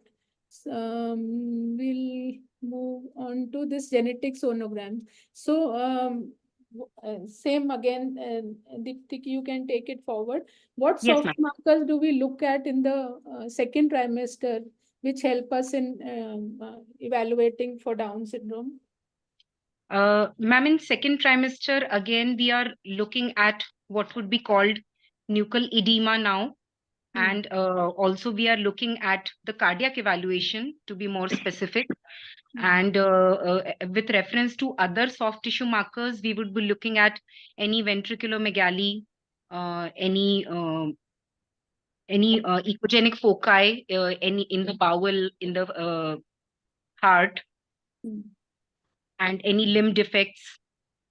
Yes. So basically, these are soft markers of the second trimester. How first trimester markers are NT, nasal bone, ductus, and TR. The second trimester, there are certain strong soft markers, as what she said, ventriculomegaly. Nuchal edema is called as nuchal fold thickness, hypoplastic or absent nasal bone, and an aberrant right subclavian artery. These four have a likelihood ratio of 3 to 4 to 6. That means your multiplication will be by this likelihood ratio. So if your risk is 1 in 1,000 and you have a nuchal fold, then 4 is the likelihood ratio. The risk becomes 1 in 250. And other soft markers, as you said, echogenic focus, CP-cis, pelvic tests, short long bones, they have a likelihood ratio of only 1. So they usually don't alter the risk. Fine. Yes, you have 2 of them. So if you have any of these 2, you will then need to test the baby. But if you have any of these above ones, we will have to test the baby directly. So with this background, let's go on to our case 4. And for this, Sushmita can be with me. Sushmita, you're there? Yeah. Vanda ma'am, I have a question. Suppose the patient is coming first time from she's a rural woman. She's coming first time in the second trimester. You do a 17 week scan, suppose, or 16 weeks, and you find the soft markers for Downs positive. 3 or 4 markers. So there is no role of a quad. You will straight away do an MU. Yes. So same. So if you have 3 or 4, so I said any of these milder markers, if you have anything more than 1, then your risk will increase. You will not do a quadruple then. You'll do an amniocentesis directly. But if you have no screen previously and she comes with only a nuchal fold thickness increase, I will test it. So these 4 markers, which are strong markers, we will do an amnio directly. And if they are mild markers, then you could offer her quadruple or an NIPT to see if she has not done a first trimester screen. But if I have 2 things, I have a choroid plexus cyst and I have a short long bones, then I'm worried about trisomy 18. So then I will do an amniocentesis. So if 2 markers, we will test. If 1 marker, it has to be a strong marker to do amnio. If it is mild marker, we can offer a quadruple test to them. Thank you. Yeah. Yeah. So we go on to our case of absent nasal bone. So we said the likelihood ratio is very high for an absent or a hypoplastic nasal bone. So how small is small? When do we call it as hypoplastic? Sushmita? According to the gestational period, the nasal bone will, there is a particular size of the nasal bone which usually increases during the first trimester, and then in between 20 to 30 weeks again there is an increase. So it is less than the 5th centile, then it is significant. So it is different at different weeks of gestations, as you said. So you cannot have one fixed value to call it as hypoplastic. So basically you put it into this charts. This is an Indian chart of nasal bone. And at different weeks, you can see the nasal bone size is fifth centile 2.3 at 16 weeks, and around 20 weeks 3.6. So if it is less than that, we would call it as hypoplastic nasal bone. And in Indian population and in Asians, the ossification occurs a little late. So that also needs to be taken into account when we are assessing for hypoplastic or absent nasal bone in the second trimester. So we have this case as what we madam said, that she has come at 17 weeks, no screening done before, and just an absent nasal bone, structurally completely normal. So will you offer her a first trimester quadruple marker or an NIPT, or you'll go ahead with an amniocentesis? Ideally, if there is no other ultrasound marker, the baby is otherwise normal, but definitely, since the nasal bone is not visible, it is. I will go with NIPT and to exclude Down syndrome. Down. So absent nasal bone, the major risk is for Down syndrome. And so probably an NIPT is a good test as said, but they again can be, Sonam, you So want if we do an NIPT, so suppose we have a high risk for Down syndrome, will we directly go for termination or will do amniocentesis? So NIPT is never a decision making for termination. Amniocentesis is necessary. Won't we be late if we decide a termination because she's already 17 weeks? Now 24 weeks is Now the termination time, but otherwise what you said is correct. So you can give options to the patient. If this comes out as normal, then you don't need to do an invasive. But if it comes as positive on NIPT, then you'll need to do an amniocentesis. So if you ask me, I will do an amniocentesis directly. Exactly. But Priority offer amniocentesis to the patient first. but otherwise, saying NIPT is also okay for absent nasal bone because the major risk is for Down syndrome. So this patient, we actually did an amniocentesis and it came out as trisomy 21. So there's a lot of literature which says that isolated absent nasal bone, you may not do an invasive, you only do an NIPT because the risk is very less. But we had this patient with completely isolated nasal bone and it had Down syndrome. So test has to be done for an absent nasal bone. Many times the decision maker is the patient herself. Yes, We have to counsel them and take their consent also. And we have to make them understand the pros and cons of all the tests. And many times they will not allow us to do amniocentesis directly. So both ways, okay. Some patients say I want to be very sure and wants to do an invasive, while some may say I don't want to go through an invasive. So the counseling is very important in this case. But there was a choice of an NIPT. This is again another patient with a large atrioventricular septal defect with an absent nasal bone. So here, what will you offer her? Ideally, amnio. Here amnio directly, because here the chance is very high that it is going to be Downs, and why waste money on an NIPT? And anyway, with such a large atrioventricular septal defect, the patient is going to terminate pregnancy. So NIPT may not be a good option. Here amniocentesis can be offered to her. And the counseling is again going to be termination on the basis of this cardiac defect. So absent nasal bone, if it is normal on chromosomes, then it has no physical or functional abnormalities.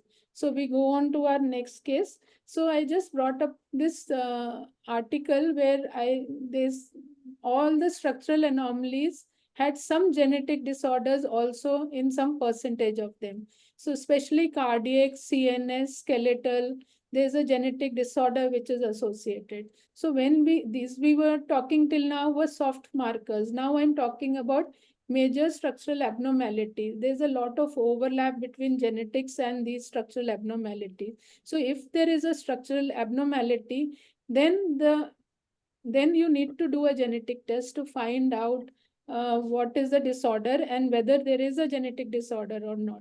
And so we go on to our fifth case. And for this, Dr. Sonam, can you be with me? Good evening. Yes, ma'am. Yeah. So I have this patient. She's a 35-year primary gravida. Weeks is the weeks is 31 weeks, and she has come with this double bubble appearance with polyhydramnios. So what do you think is the diagnosis, and why did we not pick it up at 20 weeks, or it is present late to us? Usually, duodenal atresia is seen after 24-25 weeks. So they are usually picked up after the second trimester scan in the anomaly or after anomaly scans. So it is picked up late.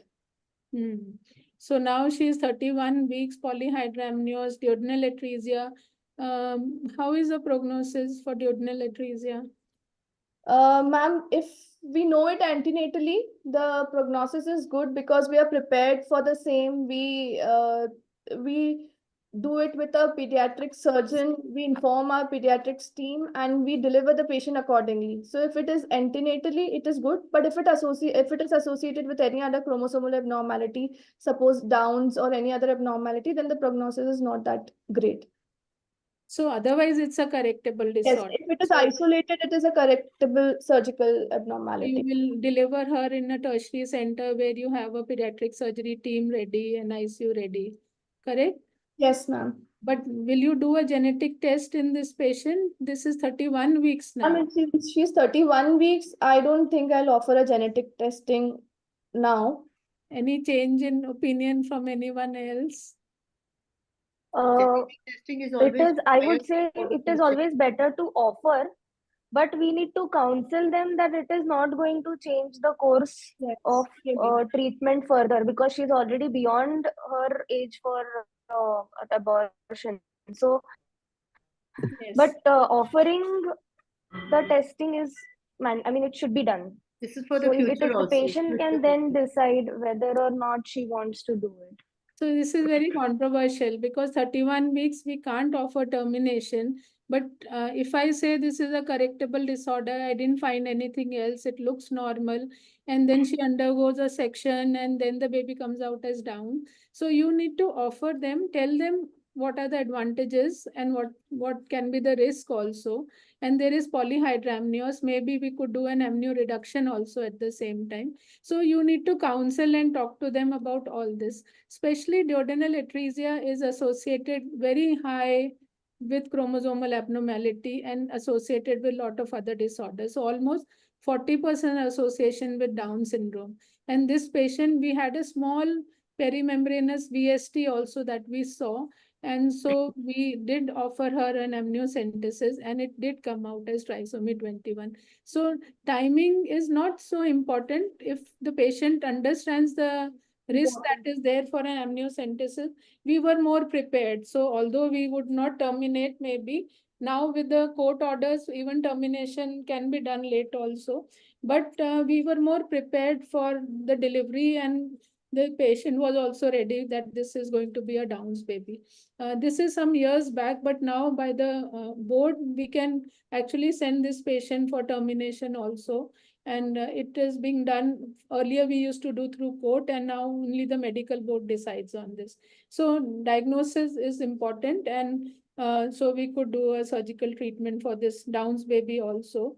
So again, ethical dilemmas of whether we operate on them. You can't leave a baby like this with Downs. So she was operated upon, and baby did well, but has a Downs baby. So we go on to our next case. So this was something which was correctable. We have another cardiac case which is also correctable. And for this, Monica. Yes. Yes. Sorry, you were quiet for some time. So I'm getting into the most difficult case of the. I know. And I had no choice. People had picked up the easier ones initially. No. So Yeah, never mind. go on, Yeah. so we had a patient. Very well, Monica. You will do Huh? very well. No. I just try to read up, and everybody's a ART person there, and I'm not doing ART at all. Yes.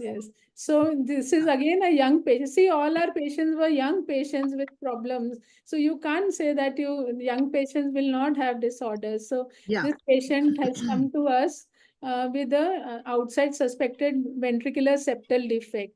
So this is our 4-chamber view, and from there, if you can see, the aorta is overriding. It's Overriding out arch, from yeah. both the ventricles, and there is a small size pulmonary artery. There is forward flow in the pulmonary artery, and the aorta is little larger in size as compared to this. So what is your diagnosis, and will you offer her a quadruple? What counseling you want to do? This is definitely with that overriding arch of aorta and this VSD and pulmonary atresia. We are seeing this as a fellow's tetralogy, and the quadruple marker doesn't help here because fetal echocardiography is being done, and it is picking up the structural abnormality over here. So we have to just judge her whether she can how well she would do in this if she carries on this baby, because the level of outflow obstruction and the pulmonary flow we have to assess in these patients, because once it is the severity would be reflected by the pulmonary artery flow only here. So the most important part is the pulmonary artery. And you said there is a forward flow. There is a forward. So it's not atresia still, it is stenosis It's still. stenosis. Yeah. Yes. So will it worsen while the patient is antenatal and the baby atresia can worsen in these cases? We have to see whether there is, no, not in the baby, because there's a patent ductus arteriosus. If there is a PDA in a fetal structure, when we see the fetal circulation now, so while this is a fetus, it would not worsen. And the management would depend again, once it progresses and how the pulmonary part and the AV mixing of the blood is happening. So that all has to be seen, what percentage the cardiac component is worsening. So you will offer her an amniocentesis? No, we will offer her a amniocentesis just because we want a diagnosis of whether it is a syndrome, because nowadays we know the cardiac abnormalities can be associated, and the D. George syndrome, which we've heard 22 deletion, you already Dr. 22 Sita also told us about this. So yeah. cardiac anomalies, especially these outflow tract, one Outflow is you look at the pulmonary artery, and Hmm. second you need to look for D. George syndrome. So how we look on ultrasound is the thymus is small. So in this 3 vessel, we look at the size of the thymus, and if it is less than 0.3 for the ratio of the thoracic cavity, then we are worried about 22q deletion. Yeah. And so amniocentesis will offer. And what will you send it for? Karyotype or microarray? The karyotype. So the karyotype will pick up Down syndrome. Yeah. And 22q, we will have to then do a FISH for 22q deletion. Okay. And the new one is that instead of doing KT with the FISH for 22, we could can just go do for a a microarray, and Okay. microarray will pick up both the things, Downs also as well as 22q. So that is how this was a time when we did karyotype and microarray was not available. So we did a FISH, and here she had an interstitial deletion of 22q11 deletion. So now she becomes a Fallot's tetralogy with DiGeorge syndrome, which is associated with facial dysmorphism, immunodeficiency, mental retardation. So now how will you counsel? Earlier you said it is correctable, we will operate and we will see other things. This is a very challenging situation with so many multiple involvements now. And the counseling would go in the direction of definitely we would offer her termination here. Yeah. Because she would be, it is a multidisciplinary approach which the child would require later on. And this is a very big challenge for the patient couple. So termination in this pregnancy would be offered to her. So these finding out a genetic disorder also changes our prognosis, because we started off saying, okay, we will manage this and can be Fellows, managed in yeah. a cardiac team and all that. But now we have this 22q deletion, and then the recurrence also changes. So this patient's father was in US and he was operated there for malaligned VSD for TOF. So this father is doing well, but we got the father tested and he was found to have a 22q deletion also. So So then now they have, so now they have a 50% chance of so very high next, chance very of, high chance. so If it's, neither parent had it, then there was 1 in 100 chance, no? 1% chance. yes. And now it has increased to 50%. So then 50%. it is very important to have tested that. So Yeah. the new recommendations for any structural anomalies by the CMA. ACOG and Society of Maternal Fetal Medicine is, if there is any structural abnormality, then it is better to do a microarray. If we are doing amniocentesis only for a screen positive or dual marker or quadruple positive or NIPT positive, then karyotype is okay. But any structural abnormalities, microarray is what you need to do. So the concept earlier when screenings were done and we would do is an invasive test or no testing and fish and karyotype and not do anything has now changed. And if there is something which is screen positive, not a structural anomaly, you could offer an NIPT. But if there is a structural abnormality, then we do an invasive test. And when we do an invasive test, the test has to be a microarray. So this is the gist of what has changed. So this green is what we were doing some years back. And now with the option of NIPT available and with the option of microarray available, there is a little change in how we manage our fetuses with abnormality. So we go on to our last case. If I have some 5-10 minutes, and for this I have with me Monica again. yes, Myself. yes, Right. yes. This is a case of a neural tube defect. So Yeah. Dipti can also take it. I think Dipti is And- also not taken a case also. So Monica and Dipti both can Yeah, yeah, yeah. together. So enlargement of the Yes, fetal ma'am. lateral ventricles now. Within the brain typically measured during the second trimester between 10 to 15 millimeters in the second trimester. It is mild when it is 10 to 12 and 12 to 15 it is moderate. And so it's a marker for Yeah, Down. yeah, and strong marker for Downs, and it is the measurement has to be done at the atrium level, where the choroid plexus is present. Yes, correctly. So it is basically at the parieto-occipital sulcus, that is the ISOAC guideline that you need to measure it at. And in addition, it is also a marker for lot of other things. Many things. Yeah. Because there are many causes like torch infections come into play, toxoplasmosis and CMV, major concern. Here, the obstructive causes like Chiari-2 malformation, Dandy Walker malformation, aqueductal stenosis. Then the dysgenesis causes like agenesis of corpus callosum, septo-optic dysplasias, holopresencephaly. The destructive causes like intracranial hemorrhage, hydrancephaly, periventricular leukomalacia. All these give rise to these ventromegaly in these cases. So when you have a ventriculomegaly, how will you evaluate it? What all tests will you want to do for them? You said all these structural abnormalities, so you'll do a neurosonogram. What Yeah. else will you want to test on the baby? A fetal MRI Yes. is wanted, yeah.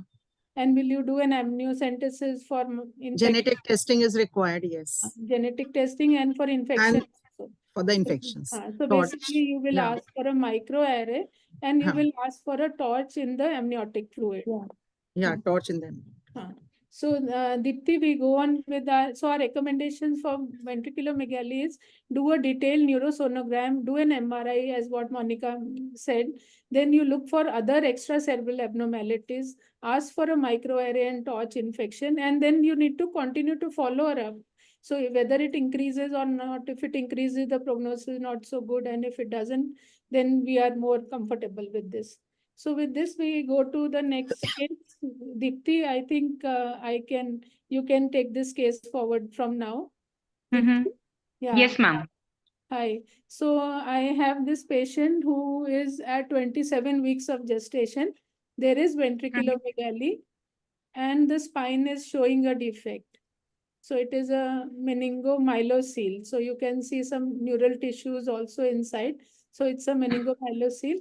How will you prognosticate? What do you want to look at to find out? And what will you speak to the patient about this? Ma'am, so meningomyelocele are again a type of neural tube defect which is not lethal per se, but it can have long-term sequels depending on the severity and the involvement. So it has been shown that below the level of the lesion, there could be pulling of the nerve roots, which could cause to progressive decrease in the limb movements in the antenatal period as well, progressive ventriculomegaly, and eventually some fetuses could present with clubfoot as well. So definitely, like you already hinted, that we should be looking at the ventriculomegaly, the overall CNS pattern, whether there is any associated lemon sign, any banana sign, and we should be looking at and we need to look at the lower limbs as well.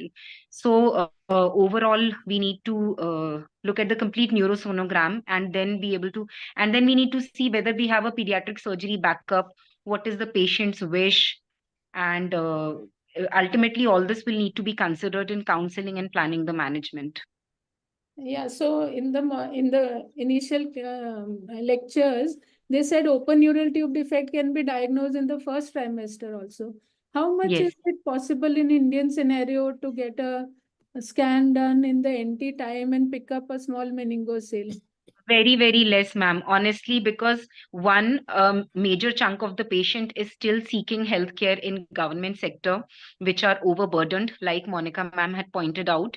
And to be honest, even in the private sector, there are relatively few practitioners who are devoting enough time for a detailed sonogram. So considering all this, being able to pick up almost all of these conditions in the first trimester is like trying to pick a needle in a haystack. But ma'am, things are improving. Things are improving. I see all of these like Dipti has also come in the middle part of the gynecologist age. So there are younger generation than you, Dipti, who are Yes, taking ma'am. interest. You have to Yes, learn the yes, importance of evaluating the ICT. So, ICT. so learn to evaluate the spine, learn to see the skin over the spine, devote some time to your scan. We spend so much time on social media, and at Absolutely, the ma'am. same time, That's the yeah, crux. Yeah. yes. So The this is the willingness. just a minute. Chai and Nicolaides, they gave us the concept of ICT, and I found it so now lemon sign, banana sign are gone. You should know how to assess the ICT. Yes, ma'am. So, as what Dr. Monica said, these programs are for making everybody aware of these things. So, it is very important that we start doing our first trimester anomaly scan and at least pick it up in the first and in the second trimester. But however, see, I also work in a government hospital and I work in a very high tertiary referral fetal medicine center. And even then, you have in a place like Bombay, diagnosis made at 26 weeks of gestation when it is already too bad. So yes, we need to make people aware of doing good scans, and we have a lot of now interest of obstetricians in fetal medicine and people doing scans. And I think once the fetal medicine and the obstetrician take this up, we will be able to start diagnosing these disorders. So this was the first trimester NTD which was picked up. So we go on with this Dipti. She was 26 weeks. Do we offer her any genetic test? Uh, yes, ma'am. But she's already 26 weeks. So at this stage, even if we do offer her a genetic test, the chances, because the association with T21 is not very strong. So offering a genetic test is probably not really going to help in the future pregnancies, because there are a lot of environmental factors as well and nutritional factors, folic acid deficiency, which affect neural tube defect occurrence. So probably this is one structural abnormality where we would probably not ask for an amniocentesis because multifactorial, and you need to look at folic acid. You might want to do a MTFHR mutation if recurrences are there. But now this patient, any monitoring you want to do, or what time you will deliver her? What all do you want to see to decide how to deliver her? Ma'am, monitoring will have to continue with regular neurosonograms and with What are we reference to the looking at? time. What are we Ma'am, looking? the ventricles. The size of There the would be elongation of the fourth ventricle. And the size of the head. And the size of the head, yes. There could be progressive hydrocephalus. And with reference to time of delivery, ma'am, again, if it is not a lethal anomaly, then asking the patient to go to a medical board and then seeking permission for termination can be tedious. So we can probably have a multidisciplinary approach, get the pediatric surgical team on board and discuss with the parents what is the mode of delivery that they even we face this dilemma very often, because on one hand we are thinking of delivering the baby by a cesarean so that the fetus may have a chance after surgical correction, and then on the other hand we have the dilemma that what if the prognosis is not very good, then the patient lands up with a uterine scar. So very difficult. Ma'am, one more point I would like to add, like ma'am correctly said that we have to monitor with the neurosonogram. Along with that, I think fetal limb movements, feet movements should be also monitored for any neurological implications. And accordingly, the patients can be counseled regarding prognosis. Yeah, so you need to look at club foot also and movements, but usually antenatally inside they will still have movements in a neural tube defect. So this having movement will not say that they will not have a problem later on. Yes, but the major thing is to look at the side of the head circumference. So if we are going to do a vaginal delivery, the head circumference will be huge, and even if we are going to do a cesarean also, the delivery through the lower segment scar is going to be very difficult. And as if everybody knows how that globular head will not come out through that cesarean scar also. So even doing a cesarean section for these patients is going to be very difficult. And we will try not to rupture the meningocele. So that is most important, that if it ruptures and the chance of infection increases, so the morbidity also increases along with this. So yes, maybe court termination through medical board may be an answer, but this was almost full term and we had to take her through the process of cesarean section and have this baby with a large meningocele. But yes, the functions were good, so could be operated on this baby. So with the probably I think we can stop here. Just a rapid question, everybody. One, these are all neural tube defects. Which one you think can do better? Early diagnosis, encephalocele, polydactyly. Anybody? Can do better. No, Meckel-Gruber syndrome. Polydactyly. Polydactyly. So very poor prognosis. Recurrence risk is going to be 25%. This is one of the DCDA twins and a huge encephalocele. Prognosis? Anyone? Ma'am, poor. Poor. So Here ones are better. What will you do, DCDA twins? Reduction. Reduction of this baby. Yes. This baby missed on anomaly scan. That hair ring, again encephalocele. Poor prognosis, ma'am. Very bad. It missed. Huge problem. Missed is very bad for such things to happen. Cranial meningocele. Good prognosis. Can be operated. Yeah. Good, because there was only nothing in the brain tissue. The meninges are coming. Operated. Sacral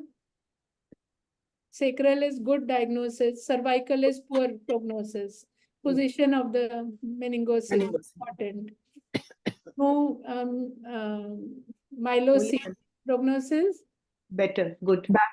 Better. No neural tissue. There is no tethering of cord, and movements were good. This one. This is an open neural tube defect, lot of tethering. Bad. Herniation. Poor. Very bad. Kyphoscoliosis with a large neural tube defect. Again bad. Yes. This. Madam, this is Aini encephaly? No. Which one? Ma'am, the previous picture was like onion kefali? No. Onion will be no neck at all. Okay. So this had a kyphoscoliosis with a large open unit. This, what we were saying, movements have to be seen. These are ekdam stiff Club foot. Yes. legs, club foot, and a huge meningocele, solid. Bad prognosis. Very, very bad. Early trimester diagnosis. Easy termination. Early trimester is not good. That means it is big enough to even present in the first trimester. And this is lipoma. This is not a neural tube defect. So you need to differentiate your neural tube defects from other things like soft tissue. Soft tissue. Soft tissue. So thank you. Thank you, madam. Thank you so much, We ma'am. learned a lot. Very nice panel. Everybody was so interactive. I thought I didn't know any one of you, so I just asked you all which topic you would want to be interested in talking about. Madam, you were so sweet Thank you throughout. so much for inviting And me. I've listened to Madam so many times in ICOG. She's so gentle and she's so nice to panelists. She's basically She made our path easy, you know. Yes. And being with such a moderator, it was a pleasure, madam. Ma'am, in fact, Sita ma'am, you have chosen gems today, you know. Absolutely. Dr. Vandana has got a plethora of cases, and she's such a wonderful person herself, and such a great academician. There's so much to learn from her cases. So thank you for accepting, because she Same also goes for accepted you. on a Same very goes for you, short Dr. notice. Sita. No, thank you. Same So for we are you, wonderful. Sita. Because No. I did a panel with you in Agra in aesthetic conference, I remember. And I Yes, was so yes, impressed with your interaction and your knowledge. No, Madam's team is wonderful, and I've interacted with Vandana Madam, Sita Ma'am. I've listened to Jaya Chawla Ma'am also. I mean, they just make such a strong impact. You want Very to knowledgeable you people, want right? to change your branch only. But ma'am, the learning curve is immense. Ma'am, unless you are in a tertiary institute and doing Madam, lots come to of Gwalior when Dr. Bhaskar is planning now, Jhansi, Gwalior and Agra. Madam, you have to do a tour with Dr. Bhaskar, you know. You should do it. To tour whole of MP. Hey, I'm inviting you for the next session whenever you're planning in May. I was in Dr. Bhaskar's panel now, so he was saying I'm coming. No, Monica, first Madam will land in Bhopal.